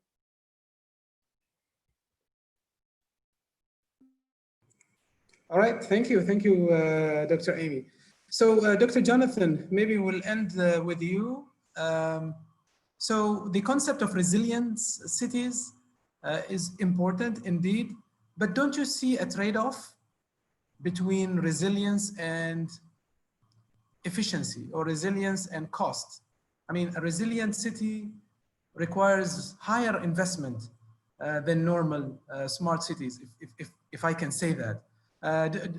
Do you subscribe to this notion? I do. There's an important term in the resilience space, and it's used in other categories too, which is when dealing with a number of issues and trying to figure out how do you prioritize, you take a risk-based approach. And what risk-based approach means is not everything should get the same attention. You simply can't. We simply don't have the money. We simply don't have the time, and lots of other constraints, of course. So, if you sat down with a resilience team and you looked at Oman or any community in the world and you said, we got to have mitigation for our whole array of risks, that's an impossible task. What you really have to do is say, yes, there are risks, which are the highest, and work through those and allocate resources accordingly. So on the counter, which is kind of embedded in your question, it's not something we can't do, right? So, we can't not invest in cybersecurity. I mean, cybersecurity, for example, is the one thing that every single community in the world has to be resilient against, has to have defenses. On the other hand, you may be in a city or a community that has never had an earthquake, or the last earthquake was 150 years ago, right? So that would be less of a priority. I mean, the whole world of government and communities is one of prioritization. I mean, that's what we do every single day. It's a trade-off. We'll do something else at the cost of something else, right? And so, if we want efficiency, if we want to, make things more seamless, we're going to make trade-offs, and we're not everything's going to get the same attention. So, to summarize, make it a priority, but take a risk-based approach to resiliency. Thank you, Dr. Jonathan. Okay, before ending the session, maybe one last question for you, Dr. Jonathan, as an educator yourself, as an author of books in Smart City. Do you think it's worth to educate primary schoolers about Smart City and Smart City concepts and resilient cities? Should we go that deep in our education in context of smart cities? Well, I see Dr. Amy shaking her head there, so I know what she believes. Look, the answer has to be yes. The question then is just, what do you teach? What does the curriculum look like? I think about education more generally. Are we teaching the right things at the right time? Education is one of those areas. I think that's, as a consequence of the fourth industrial revolution, is evolving quite rapidly. I think all of us are educators here, so professors or instructors. So we probably feel it. It's evolving. It used to be, you read and write, and mathematics were the core. I think it's reading, writing, mathematics, and maybe programming is the fourth. Or computer literacy is the fourth of the core competencies. And understanding the world better. Again, I can't help thinking, for example, like kids leave school and they don't know how to manage credit. Kids leave school, they don't know how to save. Kids leave school, they don't know how to manage a career. There's lots of things we are not preparing the next generation for. And to your question, should we be preparing kids for a future of cities and challenges and opportunities? I mean, the answer has got to be yes. It's just a question of what do we teach. Thank you, Dr. Jonathan, Dr. Amy, Dr. Salim. Thank you for your fruitful insights on the issue. And over to you, Azhar.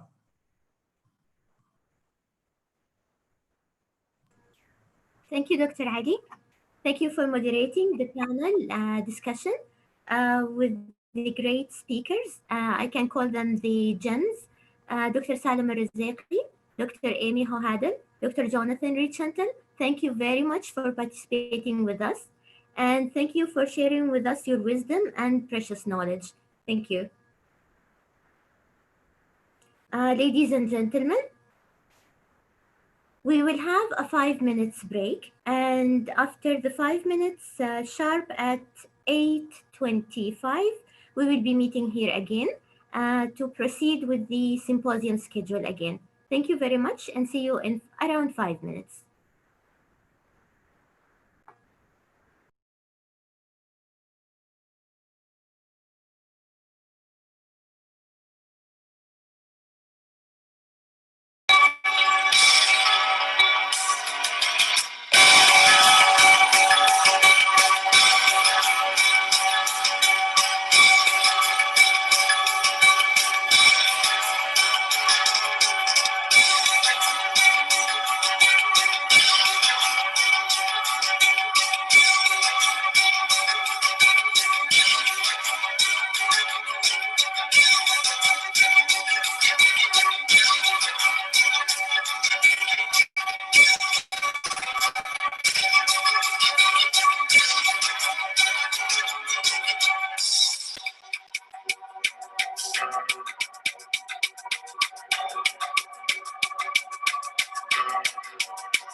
Bismillah ar-Rahman ar-Rahim.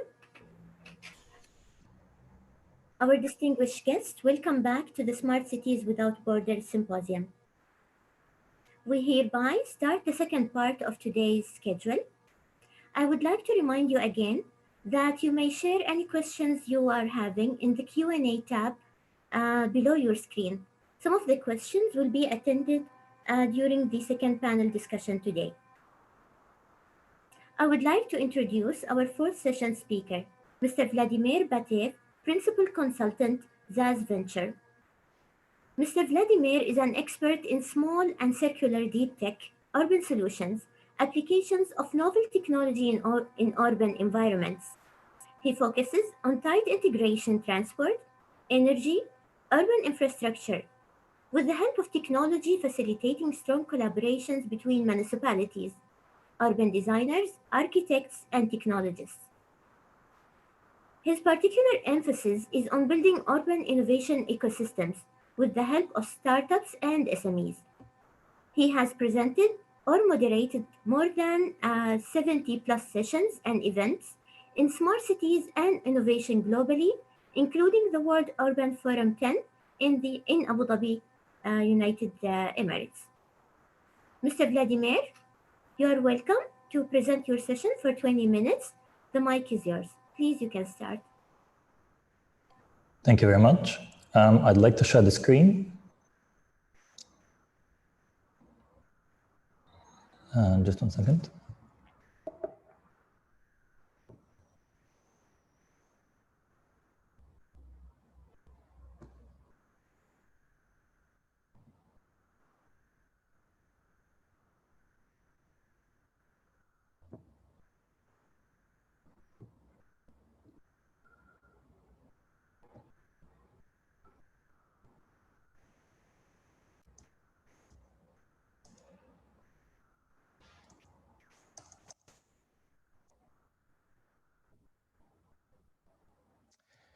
Hello, can you see my screen?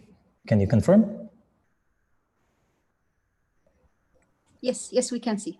Excellent, thank you very much. Thank you very much for your kind introduction. It's a great pleasure for me to join you and to speak at this event. Thank you very much for the organizers for arranging this event in these difficult times. I personally had the pleasure of visiting Oman several years ago. I enjoyed very much the country, the culture, the nature, and of course the hospitality of Omani people. So it's my pleasure to speak. Today I'm speaking from Belarus, from Minsk, my hometown. And Belarus is a bit unusual in these days because it's one of 2 European countries which have not introduced any major quarantine or lockdown measures, together with Sweden. So in a sense, it's a different type of approach with its pros and cons, as we can obviously see. I wanted to talk today a little bit about the opportunities and share with you some thoughts about what is going on with the smart city landscape. And my perspective is probably slightly different from most of the esteemed speakers. Dr. Jonathan mentioned that almost everyone is an educator. I am not an educator. My main line of work is financing of deep tech disruptive innovation, which includes a lot of smart city related technologies. I'm gonna give you some examples of what we are working on. Obviously, we don't need an introduction, a reminder where we are right now, at what kind of times. Landscapes like this are seen everywhere in the world. And we've joined the period when we have fear of large gatherings, we have social distancing rules, quarantines and lockdowns. Thankfully, they're easing up in many places, but they affect very much our interactions with each other and with the city. And of course, they have a major impact on design today and on the design of the cities tomorrow. We already see markings on the floors, glass windows, special separators in restaurants which are reopening. More and more of such things will come. And to many people, it's like a dystopian feel, what we now observe. What amazes me is how quickly we are actually readjusting. There is a lot of conversation whether we're going back to normal, to whether it's going to be a new kind of normal. But what I'm quite confident in that we have a lot of capability to adjust these circumstances. I mean, who would have thought 4 months ago that balconies would be one of the major places to socialize and to spend time. But several things are extremely important today, and I'm sure they've been talked about before. I'm going to highlight a few perspectives on them. The first one is, of course, density.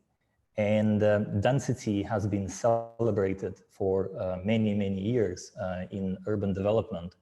Density is what makes cities interesting, what makes them active, vibrant. And of course, the whole idea of a city as the main catalyzer of creative activity is built on density, the huge amount of interactions which take place in the city. Of course, today, density has had a major impact on how the pandemic works out. The actual impact is debated. There are several cases in South Korea where it was tackled, in other places where it was not, where density contributed badly to the contamination. But the second thing that is important is resilience. And resilience, of course, has multiple meanings. But what I find particularly interesting is the way we were able and are able to adjust what we have in the cities to cater to the new reality. One interesting observation is that the 19th century architecture, the old factories, buildings like that, they've survived quite well in the current century. They've been refurbished, renovated, reused as lofts, as office spaces, as other types of purposes. And we also see that happening now with other types of buildings. We've seen that stadiums and other large locations are being reused as hospitals on the spot. And this flexibility, this possibility to reuse and restructure, I think is quite important for our understanding of what's going to happen with the cities, and particularly with the smart cities. I'm working very closely with the programs of the European Commission on smart cities.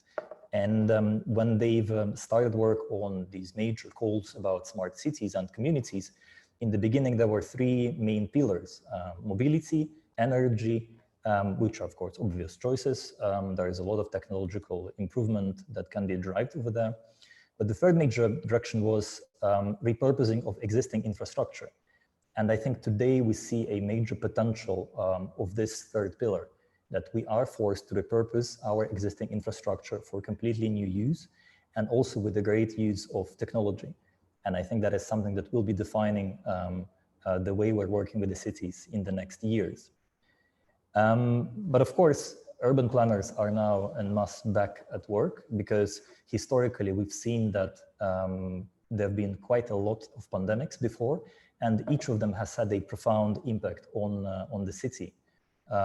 To name any example, the sewerage systems in London, in Amsterdam, they are a result of major cholera outbreaks. And it was actually not the urban planners, but the epidemiologists who played a major role in introducing this infrastructure and installing it in the cities. But I think what is important that we have to see how to design also for failure, for the purposes of the infrastructure, of other objects, which we never thought about. And the urban planners are now going to be quite active, rethinking the way all the spaces in the city, the public spaces, which have been very much affected by the pandemic, the commercial spaces, and of course the private spaces. And this tension between them is going to be the focus for the coming years. But I also think that one other important thing is the vulnerability and inequality that we've detected. And it has always been there in lots of cities, in most of the cities in the world. But I think right now we've actually realized how bad it is. And we've seen how cities, no matter how developed they are dependent on the core essential workers.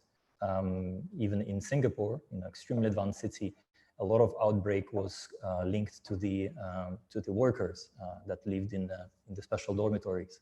And that created a lot of discussions about the role of these workers in this extremely advanced society.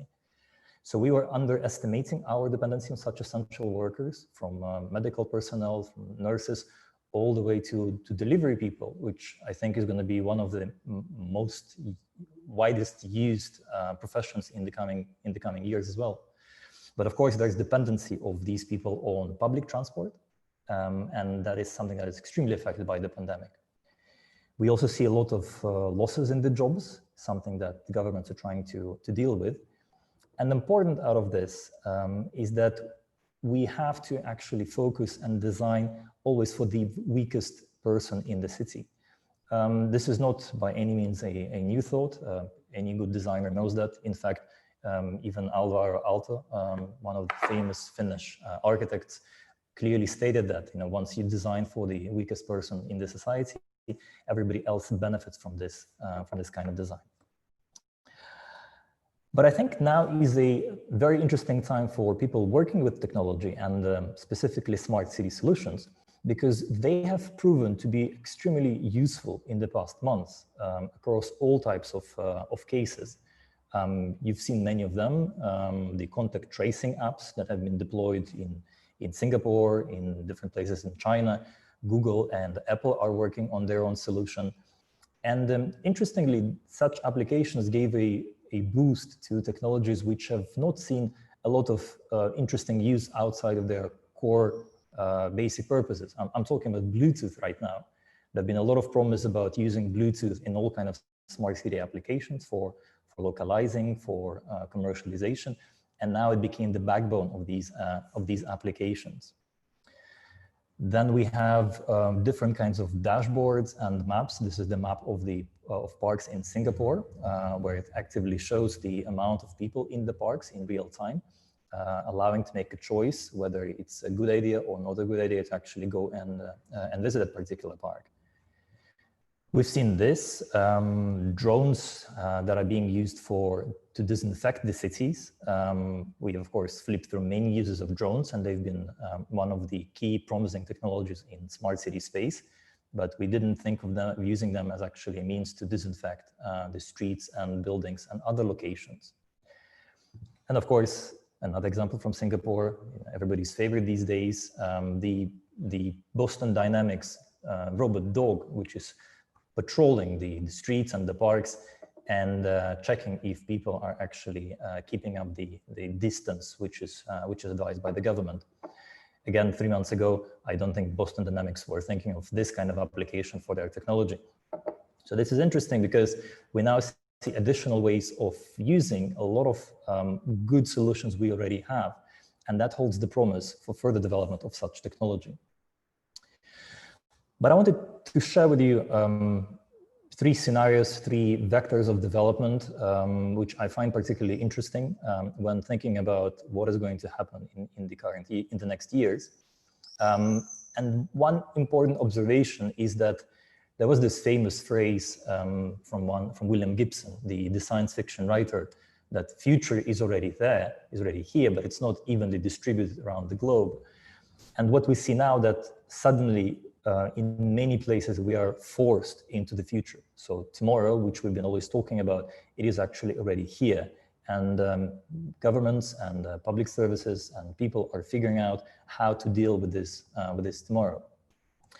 So 3 scenarios I wanted to present to you are these. The first one, we call it ecological techno-communism, and it's a combination of interest in sustainable development and development with nature. So usage of biophilic design, green buildings, and all such initiatives, something that has been on the tables for many, many years. Climate negative and energy negative buildings, which generate more energy than they actually consume. You see the vision of Paris 2030, if I'm not mistaken, by Vincent Callebaut, an eco-architect, who was actually designing for particularly that use case. His point was that there are lots of buildings which we cannot retrofit no matter what we do in terms of energy consumption. So anything that we build anew has to produce enough energy for the rest of such buildings. But what we observe now is that the backbone services, like for example, delivery, we're now extremely dependent on all kinds of deliveries. All of a sudden, Amazon and similar services, which have been extremely important, became the backbones of the society.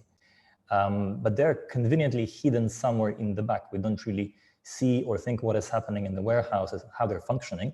We only see them in the news. So we're becoming a bit detached from how these services are actually provided. And there is a lot of room for optimization and introduction of robotized technologies over there. Another more recent example is the emergence of dark kitchens. You might remember that the head of Uber, the former head of Uber, Travis Kalanick, once he left Uber, he actually switched to creating a platform for such dark kitchens, which is not a restaurant, but it's actually a place where people, professional chefs cook, and they can deliver food to the homes. And delivery is becoming quite interesting. Again, a lot of solutions which have been trialed and tested and checked whether there is an application are now going to the mainstream. Delivery with robots like this, like the Starship, to the streets, excluding the possibility of contact between the delivery person and the customer.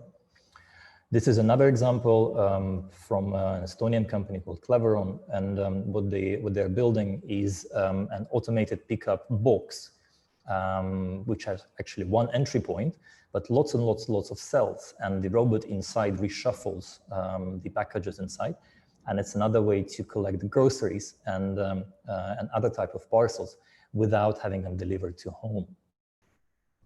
This creates a lot of opportunity because we see that the cost of distance is actually declining. Lots of things that we had to do in person can now actually be done remotely. But as I've said, it also desensitizes us from these essential services. We think everything is functioning quite nicely and it just goes to our doorsteps for many people in the city. But this is not the case, which drives the further increase in inequality.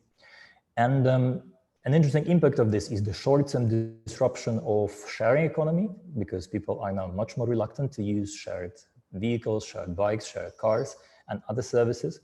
But later, I believe there is going to be a rebound in sharing economy, because now with this digital space, when we're replacing a lot of communication with using Zoom and Skype and other digital services, we're actually rebuilding another set of circles of people with whom we already have a new kind of trust relationship.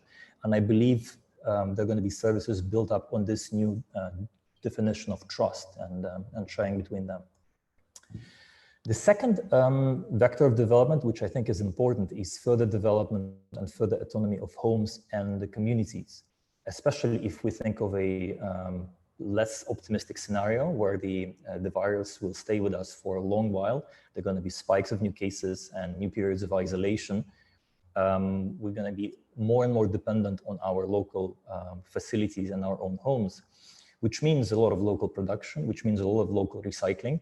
And in fact, this is pretty much what the circular economy proponents are arguing for, ensuring that the communities are actually able to be as much as possible self-sustainable and self-dependent.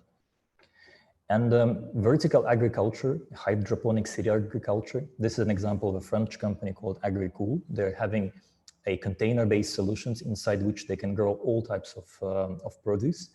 And it's an extremely technologically advanced solution because it automatically controls humidity, light, it actually disperses the right amount of insects around this particular container. And on a slightly higher level, you have probably seen the program of Anne Hidalgo, the mayor of Paris, who is going for the re-election. And her concept for Paris is the 15-minute city, where the idea is that everything that is required for comfortable living is actually available within the 15 minutes of walking or possibly biking. This image is in French, but you can see by the image of the key activities: work, food, exercise, recreation. Everything is within this locality. Again, another take on a self-sustainable community. But to push it further, this is one of the projects that we've been working with. Lots of companies are looking at how to even further isolate these communities, also thinking of maybe future use of them in space. So creating this kind of self-isolated habitats. familiar with the view with the ideas of Jacques Fresco. He was proposing similar kind of solutions, which means we're looking at what several designers call the happy doomsday scenario. You know, everything might go bad, but it's not going to be the survivalist bad with people running around with shotguns and having, you know, supplies in their backyard, but us being able to recreate and maintain society close to normal in this at the smaller scale. And the third vector of development, something that we see more clearly, is the further extreme digitalization, which manifests itself across all kinds of industries. It's the further digitalization of retail that we obviously see. It's more and more use of cashless economy. All the benefits of cash are disappearing more and more, and they're getting replaced by all kinds of contactless operations, from using the facilities at the airports to operating the machines like I've shown you before. Remote work became extremely widespread, again, for the people who are in the lucky positions to do this remote work. And although micromobility, like scooters and similar solutions, have seen a reduction in usage, they're going back because people choose to use them instead of public transport in quite a few locations. But the more extreme take on this, and that is something that a lot of companies are looking at, is usage of these digital services, digital identification, to unlock what we used to take for granted. Usage of airplanes, you know, to board, you have to be able to produce some kind of evidence that you are not sick, and that may be some kind of digital passport, which is hotly debated. That can go down, or even to usage of parks, you know, signing up for a visit to a park and using it, which of course has a lot of implications for privacy. And we've been discussing a lot the way the social credit system works in China, its pros and cons, and all the risks for the individual privacy. But now the choice can become this kind of privacy versus the health of many people. And my belief is that a lot of people will be tempted to make the choice in favor of using these solutions, which is an important concept for lots of people working in the smart city domain, how we can actually maintain this level of service usage without allowing it to go to the detail of identification and tracking and capturing behavior of one single person. What is more interesting, has been always been a theme in the smart city domain, is how can we use technology to make people aware of the complexity and of the risks in the city, and how can we nudge them in the right way to adjust their behavior a little bit. To conclude, I think that we are seeing a major acceleration of a lot of existing technological developments which have been with us for a while, but now they're getting a major boost into the future. Whatever the new normal is going to be, a lot of it will be shaped by the technologies like the ones that I've shown. And circular economic solutions, they have the major potential to assist us in the coming years. And that is something that we should spend a lot of time on. But of course, the second problem, which is now postponed, but we have not seen any solution yet, is of course the climate resilience and the climate mitigation. And that is something that we should not stop working on while we're dealing with the coronavirus crisis. And of course, the radical inequality, which is going to worsen in my forecast in the coming years, but it's something that we have to find a way to address, because otherwise we're going to lose the main proposition of the smart city story, which is to improve the conditions and the quality of living of people with the help of technology. Thank you very much, and I'm open for questions now and later in the panel.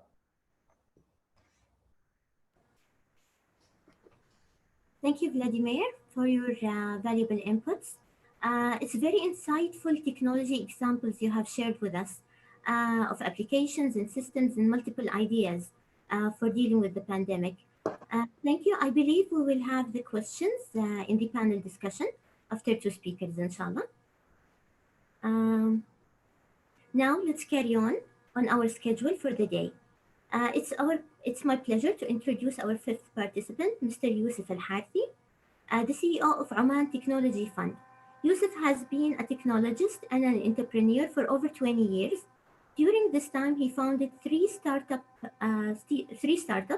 after working for organizations and institutions in both the public and private sectors. He is well known and recognized as an expert in the field of information technology for many roles he has played in developing and shaping the ICT industry in Oman. Yusuf Al-Harthi holds a master's degree in information technology from RMIT University in Australia and a graduate of Hawthorne from University of Pennsylvania, USA. Mr. Yusuf, you are welcome to share your presentation. You have 20 minutes and you may open your mic and video, please.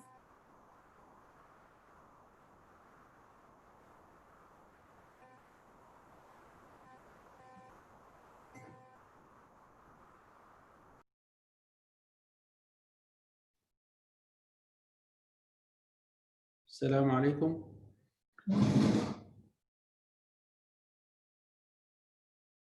السلام عليكم. نسمعك دكتور، نسمعك مهندس. وعليكم السلام وبركاته. ايوه بس هذا ما يطيع يفتح الفيديو.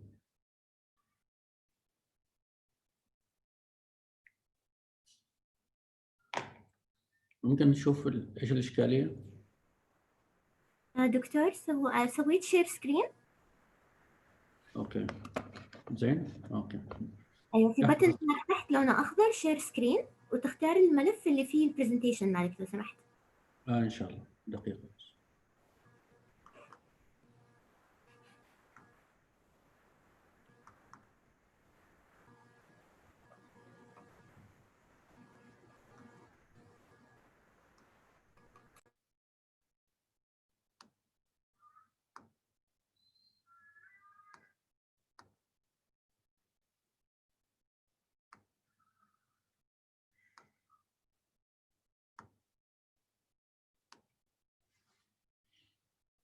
واضح؟ نعم نعم. السلام عليكم ورحمة الله وبركاته. بخصوص الصندوق العماني للتكنولوجيا، هو صندوق يستثمر في المشاريع الناشئة في عدة مجالات. هو صندوق عماني للتكنولوجيا مؤسس في 2016 وفي 3 برامج. في برامج Is it in English or is it in Arabic? Okay. There are three programs in Oman Technology Fund.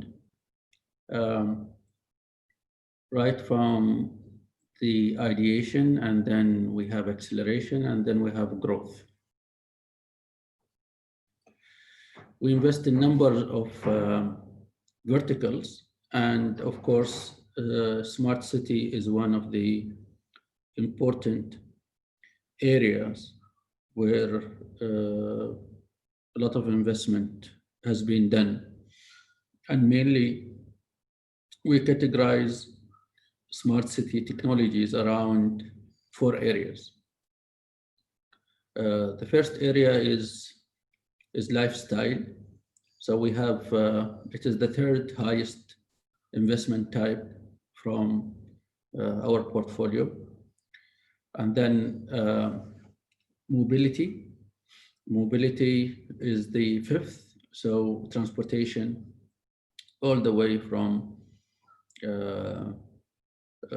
Uber-like taxis, buses, long hauls. As well, the healthcare and education. So among these 4 areas, we have quite substantial investments on these 4 areas. And they represent at least around 35% of our investment portfolio. The fund has grown its investment year after year. Now we are crossing the 128 investments. By the beginning of the year, we crossed 104. And we attract talent from all over the world. So we don't only invest in Omanis, but also we invest on international entrepreneurs. And this is the distribution of our investments portfolio. Around 65% are Omani entrepreneurs, and the rest all the way from the US, Canada, Ireland, and the rest of the world and the Arab world as well. For instance, this is one area of smart city technologies. So you could see we go into the value chain of each vertical, and we try to plug in the different type of technology and the value chain within that vertical. This is as well an important area for smart cities, agriculture and food. So we have quite substantial investments there. It's one of our highest investment, 14 investment in food. So finance is also there. One of important development is our high number of female participation of entrepreneurs. The world average is around 17%. We are close to 46%, which is almost double the world average or even triple, which is a good testament of this didn't happen by itself. When we started, we were around 22%, if you could see here. And then we improved to 24. But then last year we put quite substantial initiative to encourage female entrepreneurs to participate. So we launched a campaign called Women in Tech, and that we have seen quite dramatic jump in the number of female participation. And this is an important element as well, especially in modern cities where inclusion is an important element. So this is the distribution. Most of our entrepreneurs are between 26 and 35 years old, and they hold a bachelor degree. Startups, they provide good number of jobs. In average, we create 10 jobs per startup. And inclusion, regional inclusion was a pillar for us. So we go all over the Oman to try to encourage youth to go into tech space. So these are the different areas where we have held activities to encourage tech entrepreneurship.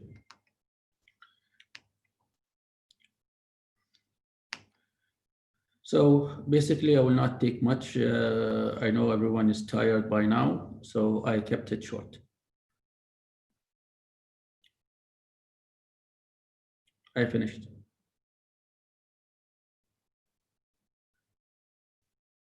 Hello, anybody home? أيوة موجودين معك. لحظة أشغل الكاميرا. إذا خلصت أنا خليته سريع. Thank you. شكرا جزيلا. Thank you very much. We appreciate the time management that you have given us and the information, the valuable information you have shared. شكرا. Now I would like to present our sixth session for today. It will be presented by Mr. Saeed Al-Mandari, Group Chief Executive Officer of Oman ICT Group. Saeed Al-Mandari has started his role as CEO of Oman ICT Group on October 2019, after having more than 19 years of experience in the ICT sector prior to working for Oman ICT Group. He was the CEO of Oman Broadband Company for about 6 years, managing more than 180 professionals in the IT and telecommunication sector. He has worked before that for multiple entities, started working in the public and private sector. He was involved in multiple national projects related to the e-government initiatives. In addition to his current full-time job, Saeed is currently involved in multiple committees and working groups related to the ICT strategies, national capacity building, SMEs, and digital economy. He is also a member of multiple companies' boards of directors and industry advisory boards in different universities and colleges.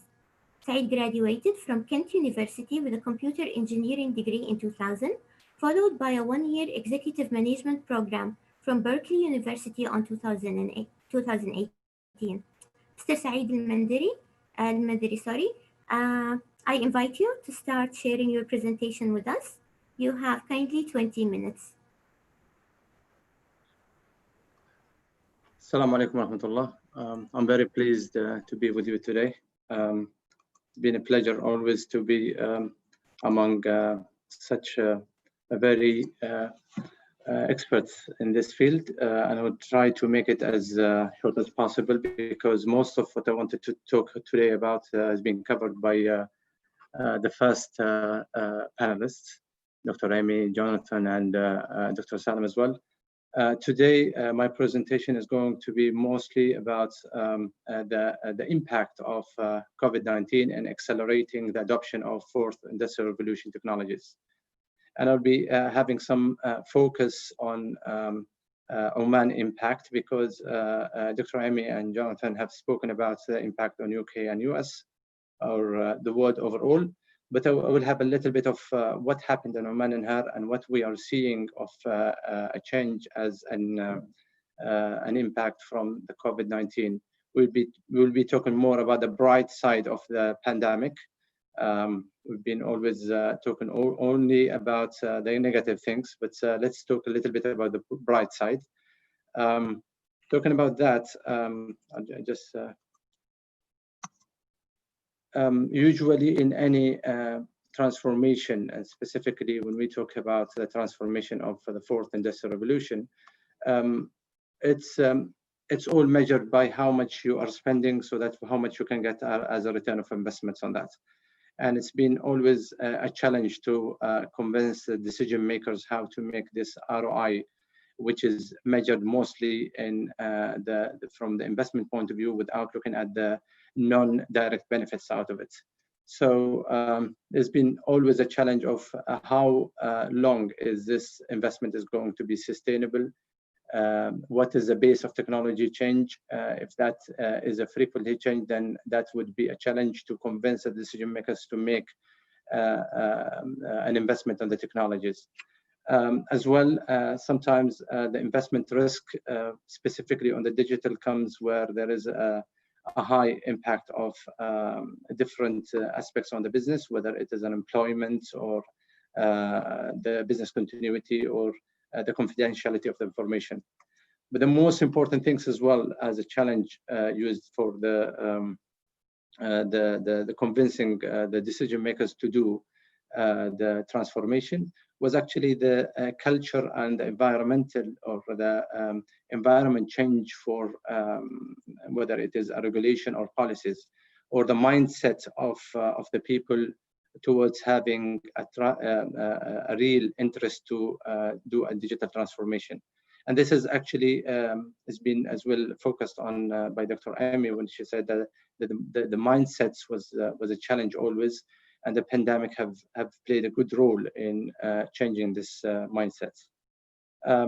This is quite an old slide or statistical information from Gartner, 2017. And I just have shown this slide or this statistic piece is just to elaborate that 3 years ago, the challenge, even the business continuity and the continuity of the business was not mentioned part of was not expected part of the main benefits of the digital transformation. There's improvement of employees' production was a concern. The improvement in IT performance, IT cost saving, that all was a concern. But the business continuity was not there. On the other side, some technologies, or let's say the basic technologies on the fourth industrial revolution, which is a collaboration, the cloud, and the mobility was only the technologies which are emerging very fast at that time. And that was expected to be from 2018 to 2020. So at that time, the expectation or of the growth was very limited due to the base of the adoption of these technologies. But today, what we are seeing during the pandemic, we're seeing a real application for artificial intelligence being used. Dr. Salim have mentioned in his talk about the committee which are evaluating some of the solutions for the COVID-19. Most of these, or a lot of these solutions are based on artificial intelligence, and that's something really pleasing to see people already accepting and working in solutions based on artificial intelligence and utilizing it in real cases. The use of the cloud computing was essential and was very demanding. So the demand on the cloud computing was actually something we have noticed that it is required, and that's again an opportunity for the cloud computing providers to provide a better offering, whether on the quality or on the value or volume of this offering. The big data analytics was one of the things which played very big role on analyzing the data which comes from a different testing sources, so that they can have decisions ready for a decision, or indications for decision makers to make the decisions, the right decisions in a very short time. It's a pandemic, so the time is very crucial, and having the big data analytics tools was actually one of the things which we have seen lots of solutions provided by the entrepreneurs based on the big data analytics. Telemedicine, and like Mr. Yusuf have spoken, I mean, lots of applications on telemedicine was created by the Oman Technology Fund, was supported by some youth to create an application for telemedicine. And that's actually, again, an acceleration to something was not very accepted by the medical sector, because they tend to trust more the platforms or the traditional or legacy platforms. So that was actually one of the things which we've noticed, that it is a very emerging technology which took place faster than what we expected. Blockchain is just at the same level of the big data analytics. Blockchain, the roadmap of the blockchain was expected to be actually later. We've seen some applications based on a blockchain. This applications was actually based on the investment which the country have done on training people to do this. So we've seen people utilizing the blockchain to come up with quite a good amount of solutions to support the pandemic. Internet of Things and the drones is lots of applications or lots of solutions was provided based on those. And I think I can tell that these are one of the main used in either in the diagnosis of or analyzing the use of or the identification of the patients or the infected people, either through drones or Internet of Things.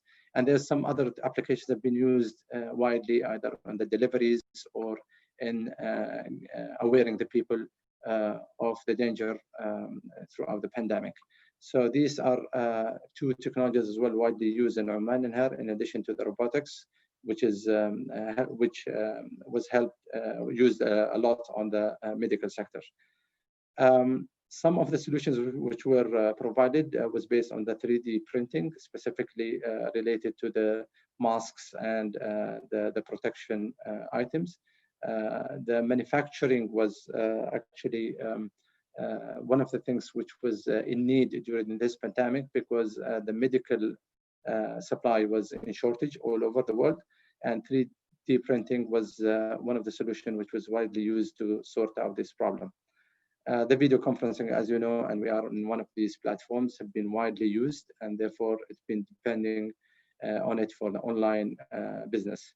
All of these wouldn't have been used heavily without passing through a real case, which is a pandemic in this case, to be really tested and to convince people and change the mindset of the people to be driven to use these technologies. So we are in the gates of a very bright future, having lots of technologies, emerging technologies, taking a real applications. This is in this slide I'm showing the World Economic Forum reports stating that the best or the top 10 accelerated technologies, whether it is online shopping and robotic deliveries, digital payments, remote work, distance learning, telehealth and telemedicine. So there's lots of technologies have been evolving faster than what it was expected previously. Initially, the biggest problem we used to have and we needed to be accelerated was the infrastructure. And I think the importance of the infrastructure now has been identified, that the continuation on the investment of the infrastructure will continue, whether it is a passive infrastructure, fiber infrastructure, or an active infrastructure based on the new technology, 5G technologies, to provide a high-speed telecommunication infrastructure to serve the emerging technology and the fourth industrial revolution demands. One of the accelerated area which is required for the fourth industrial revolution is the regulation and policies. And we've seen a very good response from the regulators and policymakers to ease the regulations to adopt the fourth industrial revolution, and that's a good sign for a bright future. The best and the biggest advantage as well is culture and mindset change and the optimal use of the technology. The technology was mainly used previously in the entertainment and on the media. Now it's been used heavily on some other things related to the fourth industrial revolution. And that's a very positive sign of the best use of the infrastructure through the fourth industrial revolution technologies. And the last thing is that the people or the decision maker now, they are not actually judging the importance of the technologies based on the ROI or the direct investment benefits. The business continuity and the non-direct benefits are now considered heavily. The sustainability of the business or the reachability of the business through the technologies is now being tested, and I think that lots of decision makers will put from now on the business continuity and the sustainability of the business through the technology as part of their main priorities when they set the budgets and when they make decisions related to the fourth industrial revolution technologies. With that, I can say that the e-future is bright, and we think that the technology or the pandemic have helped the fourth industrial revolution technologies to be evolving faster than expected. Thank you very much.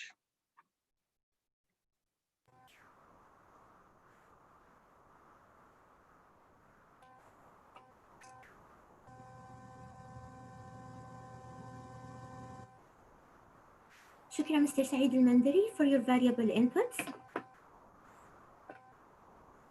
And thank you for managing your time imperfectly, discussing with us the future of the emerging technologies, touching based on how to deal with the pandemic, which is a very favorite subject of mine personally, and I believe to multiple people in the ICT industry as well. Thank you very much.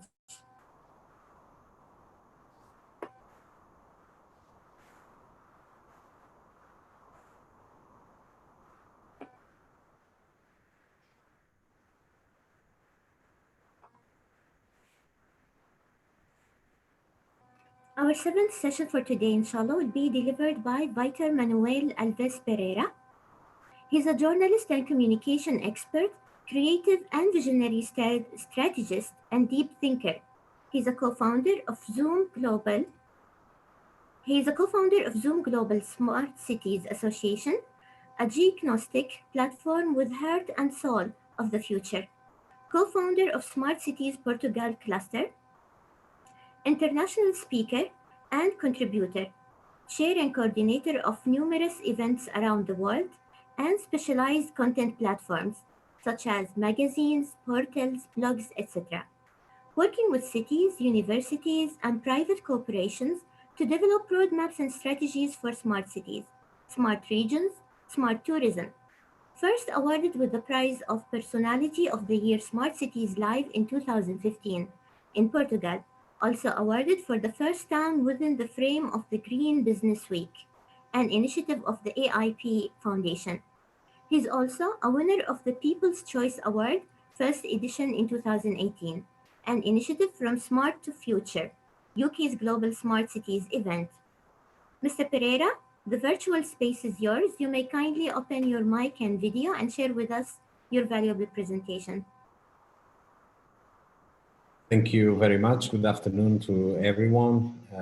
Thank you for the introduction. I'm honored to be part of this amazing event. Never been in Oman, but like others already referred, definitely looks like a good destination for visit after all this ends. And actually the topic of the event, like smart cities without borders, in the moment where we all have borders again, says something about what is going on. And I'm flattered to share with my good friends Jonathan and Vladimir, and well the other speakers with the good content, and will be great to share with you what are my visions about all these topics. I'm not going to speak too much about the COVID-19, though I'm going to share my presentation to see if it's possible to start it now. Okay, here it is. And I have the feeling that the COVID-19 only brought us to a momentum where everything was already a little bit blurred. So my presentation is entitled "The Smart City We Need to Build," and it's not on purpose. It's on purpose that I put a lot of cranes and a lot of buildings, because one of the biggest problems that the world was experienced and the cities were experienced before the COVID-19, and I presume after the COVID-19 will continue to experience, is the lack of affordable housing, for example. We are listening to a lot of complications regarding the protests around the world and the movements, but actually there's a feeling that things continue to be complicated for a big majority of population in our cities. So it's an evidence that smart cities are one of the most renowned buzzwords that persist through the years. We've been listening for more than, at least I'm working with this topic for more than 15 years, and we have been listening that technology and digitalization are the great assets for our cities around the globe. But the reality shows us that probably we are not there yet, and probably we will never be, because smart city, it's not a product. I translated the new concept of smart city to a philosophy instead of a product that you can include in your community. So watching the mainstream media platforms, we have pumped up the top ranking smart cities to the biggest ones, the most famous around the world. Everyone understands these cities as a role model for what all the cities should also follow. And we see a lot of examples how these cities in some lot of areas, they are not so smart as they appear to be. I can mention, for example, Barcelona was considered one of the smartest cities in the world in 2014, but the mayor lost the election in 2014 because of the tourism, the massive tourism, the wild tourism. It was not controlled at all.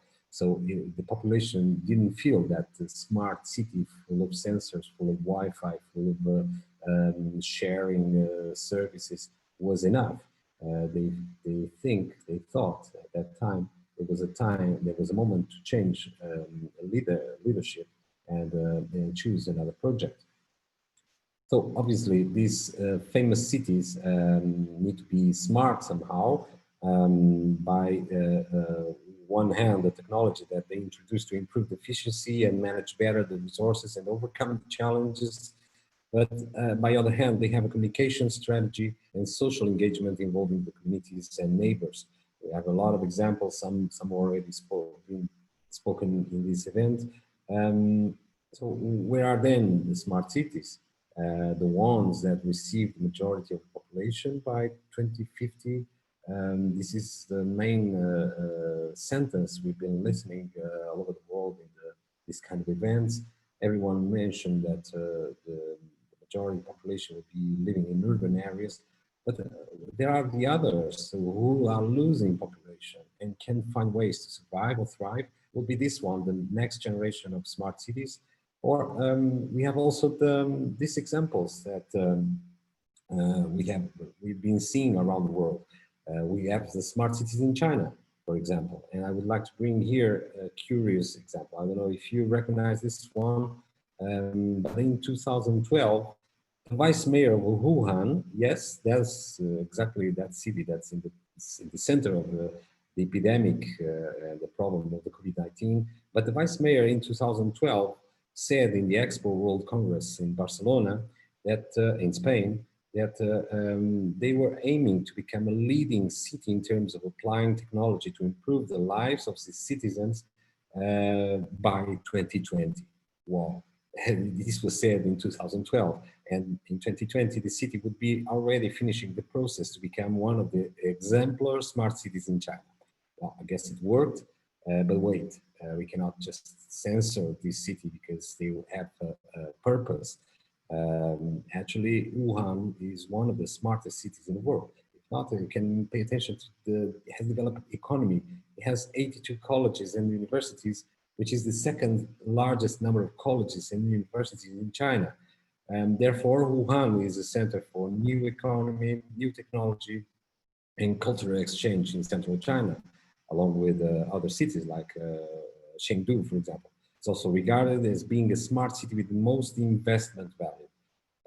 So Wuhan has fully tapped the potential of big data to build 71 application systems, including urban management, medical care, pensions, education, community services, and traffic, which provide convenience for the citizens and allow for better management of the city. Yes, this is amazing, but it's in China. In Toronto, Canada, for example, it's one of the most featured projects in the media for the last 3-4 years and has been cancelled. The Alphabet Google Smart City vision won't become a reality. Sidewalk Labs, Alphabet Smart City subsidiary, is walking away from this ambitious plan to transform Toronto's waterfront into a high-tech utopia. The plan, which was projected to cost over $1 billion and has been developed for the last 2 years, has run into community opposition from local residents, and they think it's too much high-tech and too much sensor-leaded, and it's a vision they don't want to share. So this is the proof that we can't have a smart city definition anymore. It's not about technology anymore. I think it's never been about technology. It's a philosophy. It's something that each city needs to evaluate whether it invests in technology or social empowerment, or mix both, or doesn't invest in technology at all. But we are observing around the world is that the ones that invest in technology in charge sometimes choose one of the hard path. And then one must think how smart can it be to invest millions of dollars of public budgets in something that doesn't solve or help the citizens. This is the actual clash between sensibilities that are driven by industry and by social pulse. This is example of Brazil. It has one of the most advanced command centers in the Rio de Janeiro, and then also has the slums, very poor neighborhoods, and full of complications, social complications that no one seems to have the solution to solve. We have a lot of solutions to tackle the COVID-19 problems. We solved it. A lot of problems that came to us with this new reality. And we still face this reality every day, and we are not able to solve it. So this is the ideology clash that the world is crossing and experiencing in a hard way. Cities are the ecosystem, and around the world, they are sensible for different priorities according to their own citizens, majorities, or interests. Liberal cities have other priorities rather than conservative, and this ideology pulse will be stopping any hope for development, because the clash will be permanent. It's something that we need to put in our heads. We cannot continue in this mode, even though the COVID-19, we are feeling now that things are not under control anymore. But there was a time, very recently actually, where it was possible to discuss, debate, and find a common ground. The smart city movement brought the opportunity to dialogue between industry, activists, governments, and investors to sit around the same table, and we need to recover this very fast. We must find or create the right ecosystem where ideas are not owned, creativeness is fed, tolerance and openness are strong pillars. And with this peaceful atmosphere, we will have the tools to change procurement. We need definitely to change and destroy heavy bureaucracy and nonsense regulations and focus on the real intelligence to build a new world for our future generations. A new world fairer and more tolerant rather than radical or divisional. It's a totally alternative path with just one interest and pulse: ethics, value, transparency, and common public good. You may be asking, okay, well, this sounds like an even bigger utopia than the smart city itself, than the smart city from Google in Toronto. But utopia and dystopia, we really need to start building something new. So that's why in 2018, myself and a group of experts, including Vladimir Batayev, one we heard a few minutes ago, global experts, scientific, academic, renowned personalities with high creatives, anthropologists, communication professionals, journalists, and managers, among others, we created the Zoom Global Smart City Association. This is a new era. At least we believe that we are going to contribute to create a new cornerstone in the new smart cities generation that we need to build. So basically, this supported on fighting what brings the collective harmony down, like egocentrism, materialism, indifference, superficial concepts and ideals, everything that tears our society apart, and focus more on empathy and the compassion in the values, human values, like we saw in the previous slide, and probably can say it also, probably support ourselves, support our society in something so old-fashioned like love, for example. It's a world with the best cities. But in the meantime, we need to continue building bridges. This is a delicate moment, as I mentioned already. Extremism and radical ideology can't be used to build nothing, only to destroy. So everyone will understand this according with their own realities. I'm Portuguese, I'm based in Lisbon, in Portugal, but right now I'm temporarily moved to Athens, Greece. The reality in Greece is not the same reality in Portugal. As I believe, the reality in Muscat is not the same reality in Paris.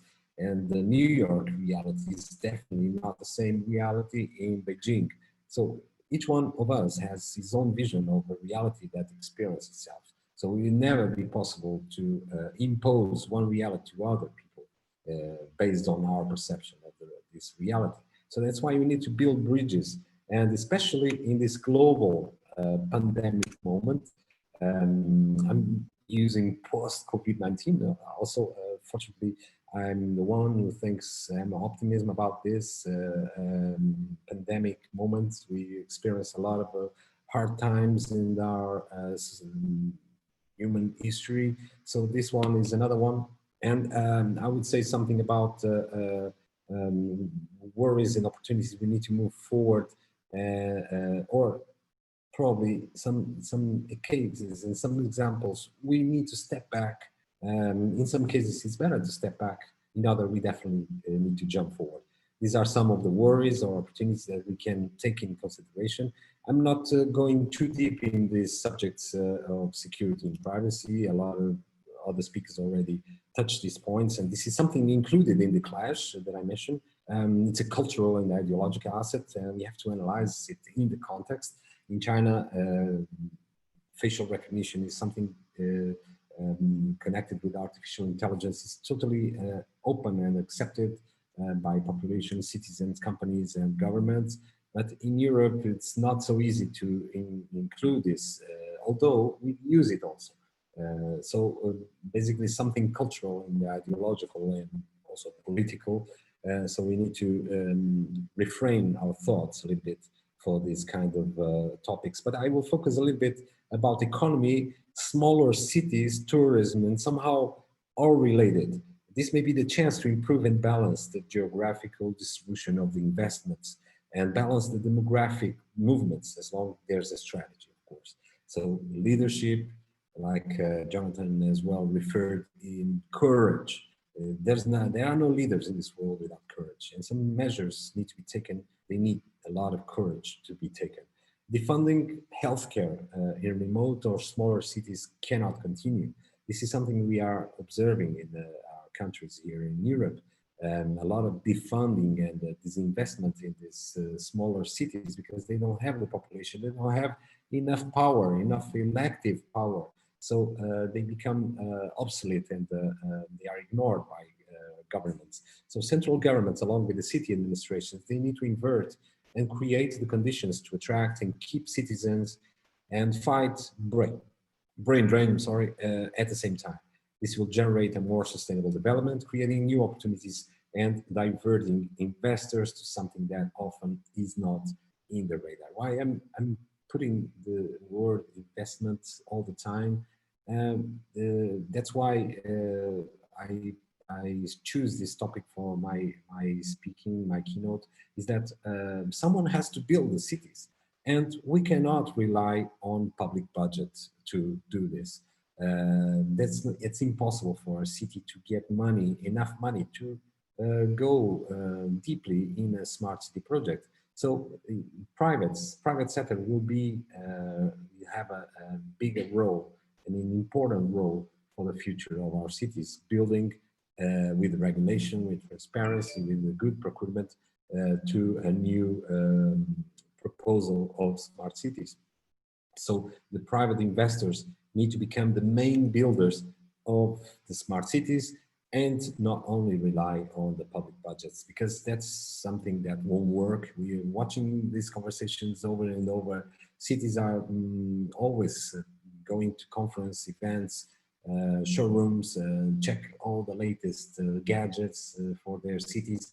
Then they stop in the budget because it's impossible to go forward without the private investment and without economically development of the cities. So this is the right time to make things right. Let's build together, and thank you.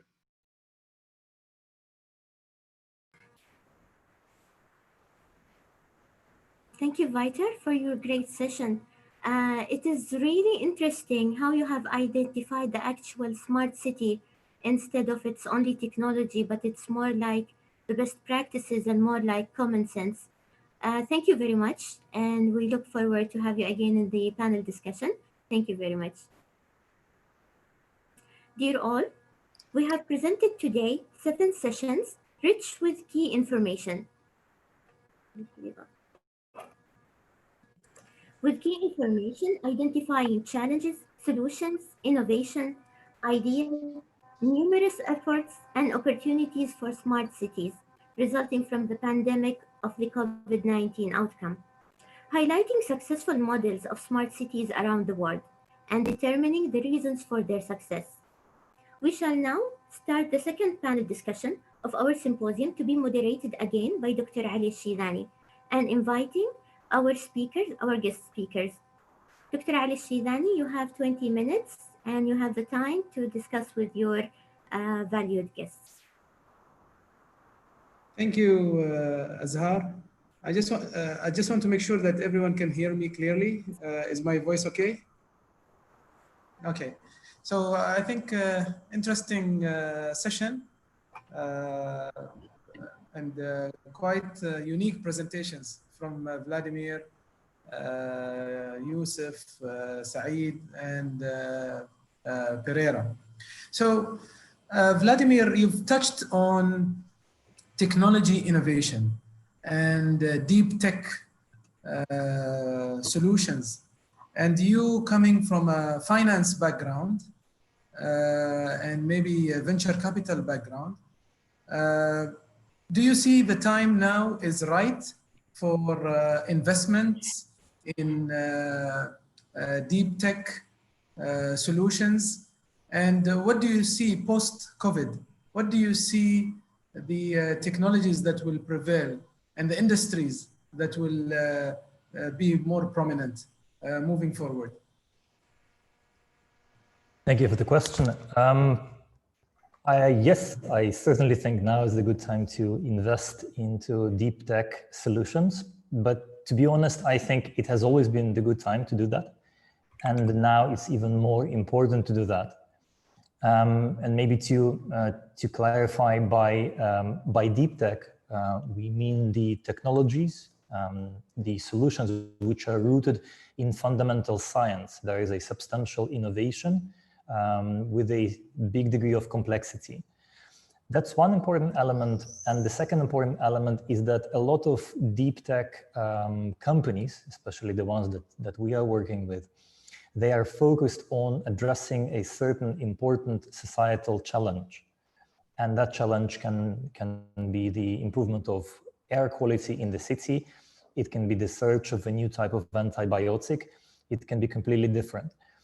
But the thing is that we have quite a lot of such challenges ahead, and we definitely need these solutions to come from the academia, spun off from academia or from other places to address them.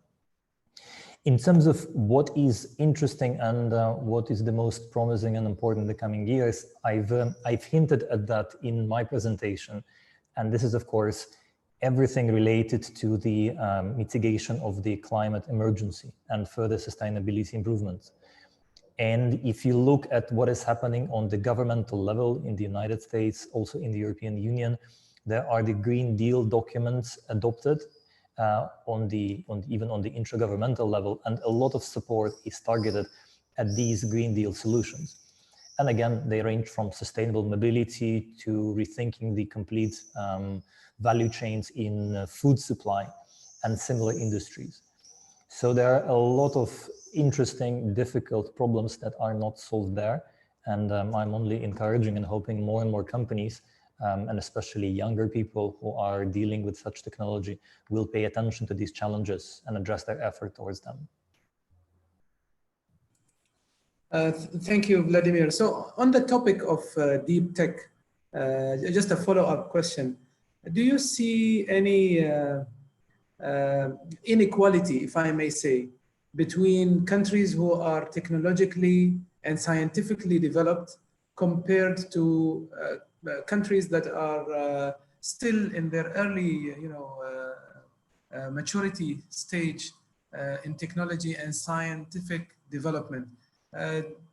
If the focus now is on deep technology, aren't we widening this gap and technology know-how between these two worlds? It's a tricky question, and there's, I think, no simple answer. On the one hand, I would say probably yes, and that is driven by the academia and the ranking of universities first, because a lot of interesting companies have come from major universities, and the majority of them is in Europe, in the States, in some places in Southeast Asia, like Singapore. These universities are usually responsible for a lot of such innovation. However, having said that, if I look at the profile of a typical company, I see a lot of national diversity over there. Founders coming from absolutely everywhere. One interesting company that just jumps to my head is a very promising Swedish company dealing with novel type of proteins that we're working with. The founder is an Indian gentleman who has founded a company in Sweden after completing a PhD over there. And one of the important markets for his work is India. So it is much more intertwined than this. And finally, what we also see, and I think that is quite interesting, is the reduction of importance of the Silicon Valley. It used to be Silicon Valley alone being responsible for a lot of innovation. It is no longer the case for sure. There are similar, maybe not equivalent, but promising and aspiring clusters of high-tech innovation, deep tech innovation, sprawling all over the world. In China, in Singapore, in Thailand, there are lots of options over there. So long term, I hope it will become much more equalized, but I think there are now a lot of opportunities to start such companies in different places. So it's not as problematic as we might think at the first attempt. Thank you, Vladimir. Moving to Engineer Yusuf Al-Harthi, the CEO of Oman Technology Fund. I think Oman Technology Fund have played a pivotal role in funding innovations in the country. And we've seen that investments is accelerating during COVID, during the COVID period. So can you give us, Mr. Yusuf, your view on investments in solutions that are maybe temporary in need, solutions that you will need for a temporary amount of time because of certain circumstances. Do venture capitals also invest in such technologies? Is it a good practice to do that? Thank you, Dr. Ali. When we launched the initiative, one of the prime criteria was the sustainability of the solutions post-COVID.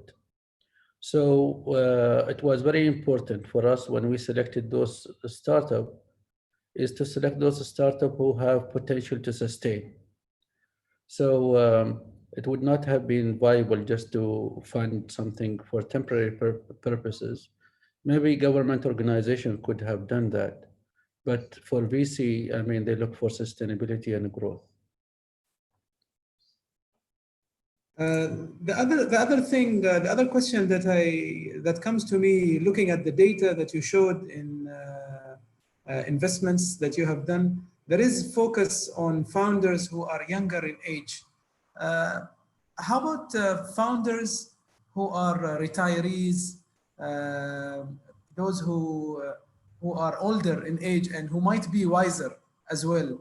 Do you see an uptick in the number of founders who are older in age as opposed to fresh graduates and students?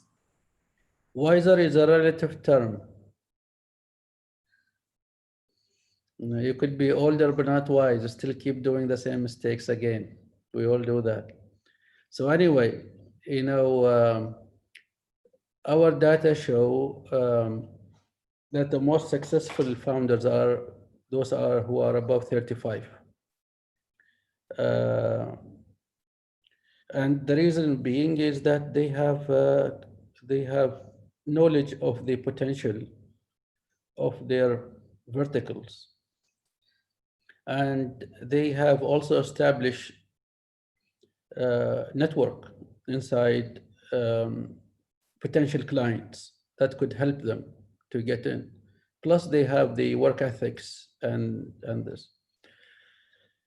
The only challenge with, like probably Gulf countries will face with this kind of making this something that we can build on is the reluctance of people to lose their jobs. So we have been successful on helping them to get them sabbatical leave. But still, it is not the same. Still, it is, they have a safety net they can, fall into. So I think that will remain a challenge because they have to be desperate enough to want to succeed. Younger entrepreneurs will give you mileage in terms of they can spend the numbers of hours that you and I cannot spend anymore. And older ones will give you the knowledge of the domain and the connection, and some of them will give even, they have some capital there because they have built themselves by then. So the truth is somewhere in between. Okay, so I agree with you. Older entrepreneurs are more likely to succeed. And younger one, mixed group would be probably a good mix. Thank you, Bashmandas. Moving on to Mohandas Saeed. So you've shown some of the technologies of focus during COVID, and these are some of the ideas generated by innovators and entrepreneurs here in Oman. What do we need to do? Or let's say, what is Oman ICT Group doing to ensure that the influx of ideas is not stopping, will not stop after COVID? What do we need to do to make sure that these ideas will keep coming and the enthusiasm of innovation and coming up with the next big idea will still continue after COVID? Thank you, Doctor. It's a very good question. And I think it's not the idea creation was only the required for the fourth industrial revolution to sustain. It's actually the four elements which I've mentioned. We had lots of struggle to convince the business owners to transfer. We have got lots of struggle as well on getting the same acceleration on the regulation and the policies to be implemented with an agile effect, adopting themselves with the new technologies. And the fourth is the adoption of that from the market and the volume of this.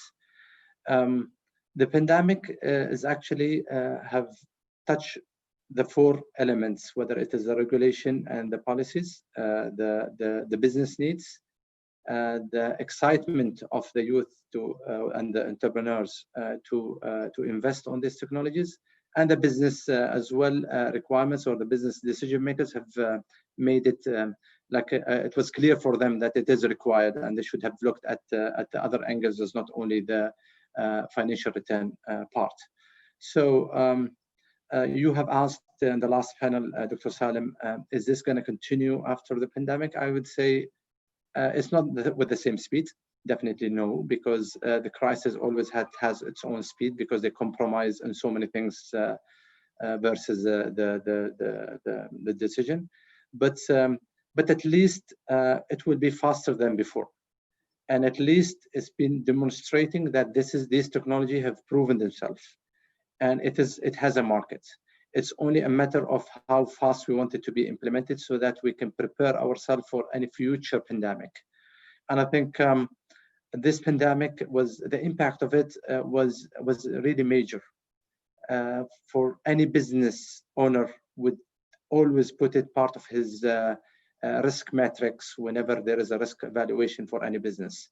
So that would made it at least win a priority list where it was not mentioned at all. I've shown in one of the slides that the business continuity and the requirements of the business efficiency utilizing the technology was not there. Actually, it's mostly used to reduce the cost or to make or to attract more revenue. Now the technology is used, is just to used for a much better utilization, and I think it's going to be adopted in a better way. Now, how are we gonna carry out from the group perspective? I think most of our investment is going to be focused initially as part of our strategy before the pandemic was on the fourth industrial revolution. But we have done a time frame to accelerate that. We expected in 3 years to start investing or putting our first investments on the first industrial revolution. So the first 2 years is just to set the ground and do an education and a business awareness for the fourth industrial revolution technologies. I think we have to revise our strategy and maybe to put in our priorities to start implementing this fourth industrial revolution and heavily invest on this on it post COVID-19. Shukran, Bashmandis. And being in the committee that evaluates ideas, I know I asked Dr. Salim this question, but I want to hear from you as well. You are getting so many ideas in the National Committee. Some of the ideas are approved, some of them are not. What is your practical advice to anyone listening today if he or she wants to submit an idea, a pandemic-related idea, to the National Committee? What are the success criteria for any idea to be approved by the National Committee? Thank you again, Dr. Ali, for asking this question specifically, because I just want to clarify that the rejected ideas to the committee is not, let's say, an assessment if this idea is good or not. It's all to be, does it fit the requirement now or not? There is so many very excellent ideas being rejected, not because they are not good, but they don't fit the situation right now. The situation is mostly the urgency and the application. What is how it can solve the applications. So my advice is that to anybody who has an idea to submit, and if it's not accepted, to approach us again as a group, or Oman Investment or Oman Technology Fund as well is looking at lots of ideas on this. And we talk about how to implement these ideas for another applications. There's so many other sectors which are not touched in this committee, like Dr. Ali, you working in the logistics, there's aviation, there are oil and gas. Still, there's so many. Most of the ideas which we are looking at now is in the medicine and health. So, or in the it helps the commercial part, or the let's say the business retail part. So, but these are not the only sectors which we are looking at. Lots of ideas on some other sectors have been rejected because they don't fit the application right now. So that's very important to clarify. Rejected ideas are not bad ideas. They just don't fit the situation right now. But I think we would be looking at most of those later on once we pass through the COVID-19. Thank you for that clarification, Saeed. So moving to Pereira, you've presented a different view of what a smart city is. Whenever you hear about a smart city talk, the talk is mostly about the technologies in smart cities, whether it's IoT, AI, and so on. But the way, if I understood your presentation, the way you look at smart cities is from a human aspect. You are putting human first before technologies. Do you find it difficult to sell your idea when you speak about humanity while using the terminology smart city? Because smart and city, these two words together, they represent physical things, physical beings, devices, machines, bricks and mortars, equipments. They represent something physical, but the way you have approached this is more humanitarian and more human and emotional. So do you find it difficult to sell your idea around? Ali, thank you for your question. Actually, I am a technology addict. I use technology, and I don't promote only the human part of the smart city, of course. But there's a but. Technology is inevitable. It will flood all the cities around the world, all the communities. Everything will be will have a chance to get that technology someday or other day. So it's inevitable that things happen this way. So what we need to make sure is that we don't lose something in the process. Because, for example, I give you a basically example. I call it quantum mayor. So we put the best of the edge computing, doing artificial intelligence, doing computing, a lot of algorithms and running our city. Why we need mayors anymore? We don't need mayors because we have the perfect machine running our cities. So what is the function of a mayor? He just take decisions by what the machine tells him to do, data tells him to do, or he has to have responsibilities. He has to have empathy. He has to have feelings for what is their condition about going to one way or choosing the other way. So this will make the difference because we cannot skip this part. There will be always someone in charge, and we cannot hide in the technology to make sure our decisions are not taken on responsibility. So when we understand this, politicians, government, and even companies, they will feel they are changing also because the smart city didn't work for the technology approach, for the industry approach, didn't work at all. We've been discussing this for a long time. I discussed this with Vladimir the other day. So there's an industry, a whole industry that was relying on invading our cities with sensors, IoT applications, whatever. But it was not what the citizens need. And actually, give you another example, citizens, they can make their own technology and solve their own problems. That's where, when innovation happens, is when there's a problem to solve and no one solves it. That's when people get smart. That's when people find the tools, the right tools, the smartest tools, even these low budget tools to overpass these challenges. So I think we missed something in all this process.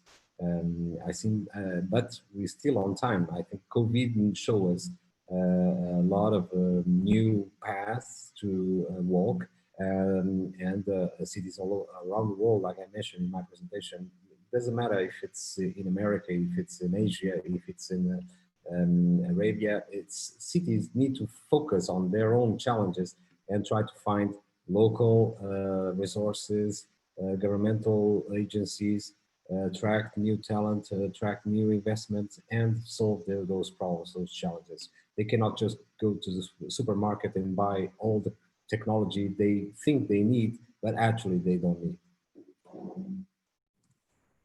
So is it accurate to say that the approach, your approach of smart city is a bottom-up approach?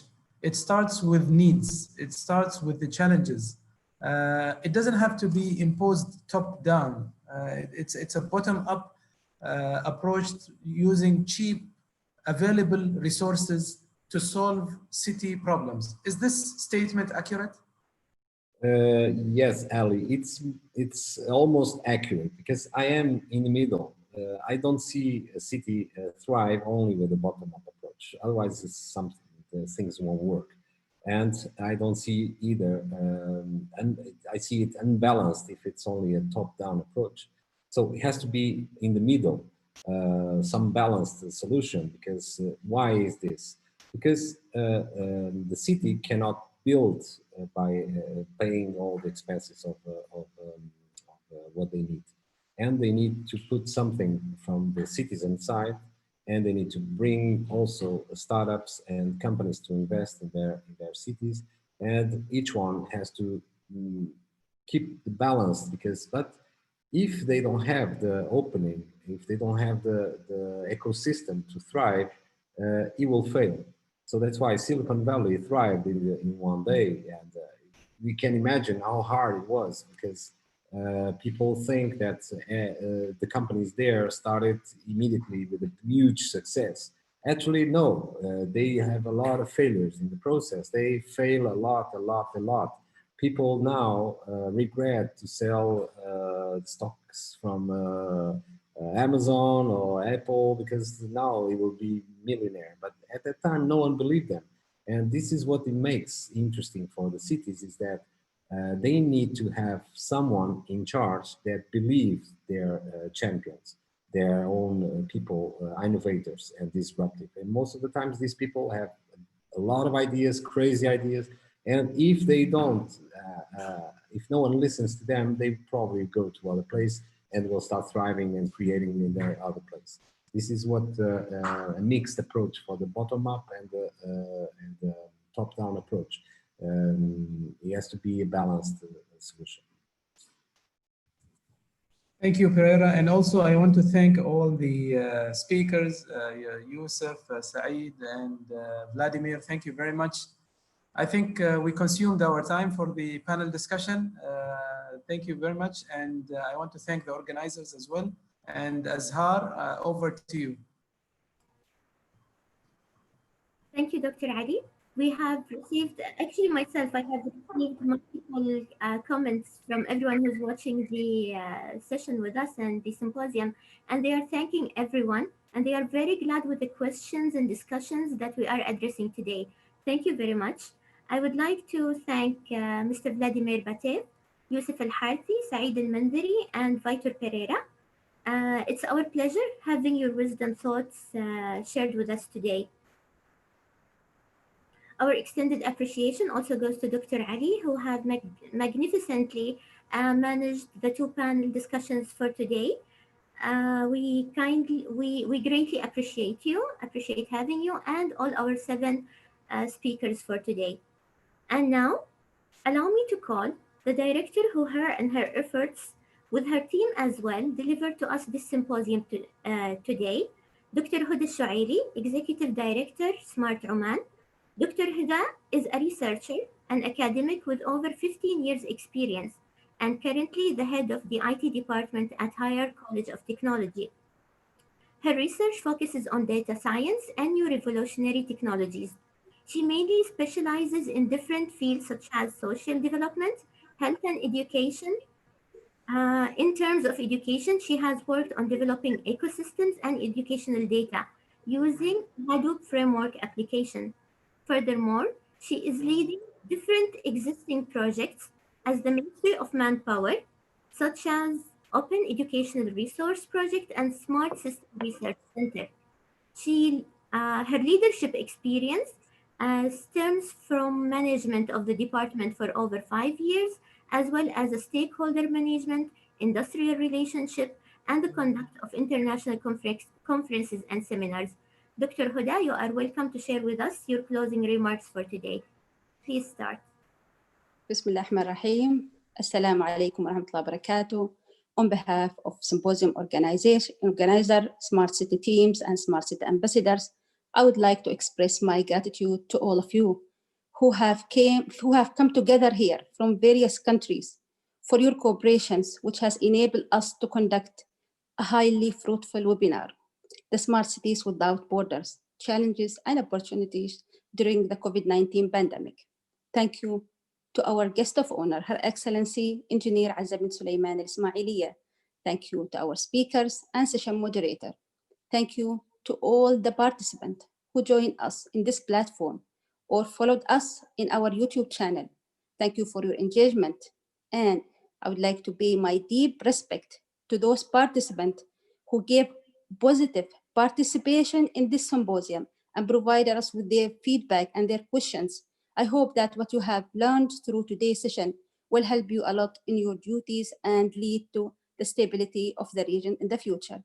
Have a good day and see you tomorrow, inshallah, at 4 o'clock p.m. Muscat time to welcome for the second day and also to discuss and recommend the new things related to Smart City. Thank you very much and hope to see you all again tomorrow, inshallah ta'ala.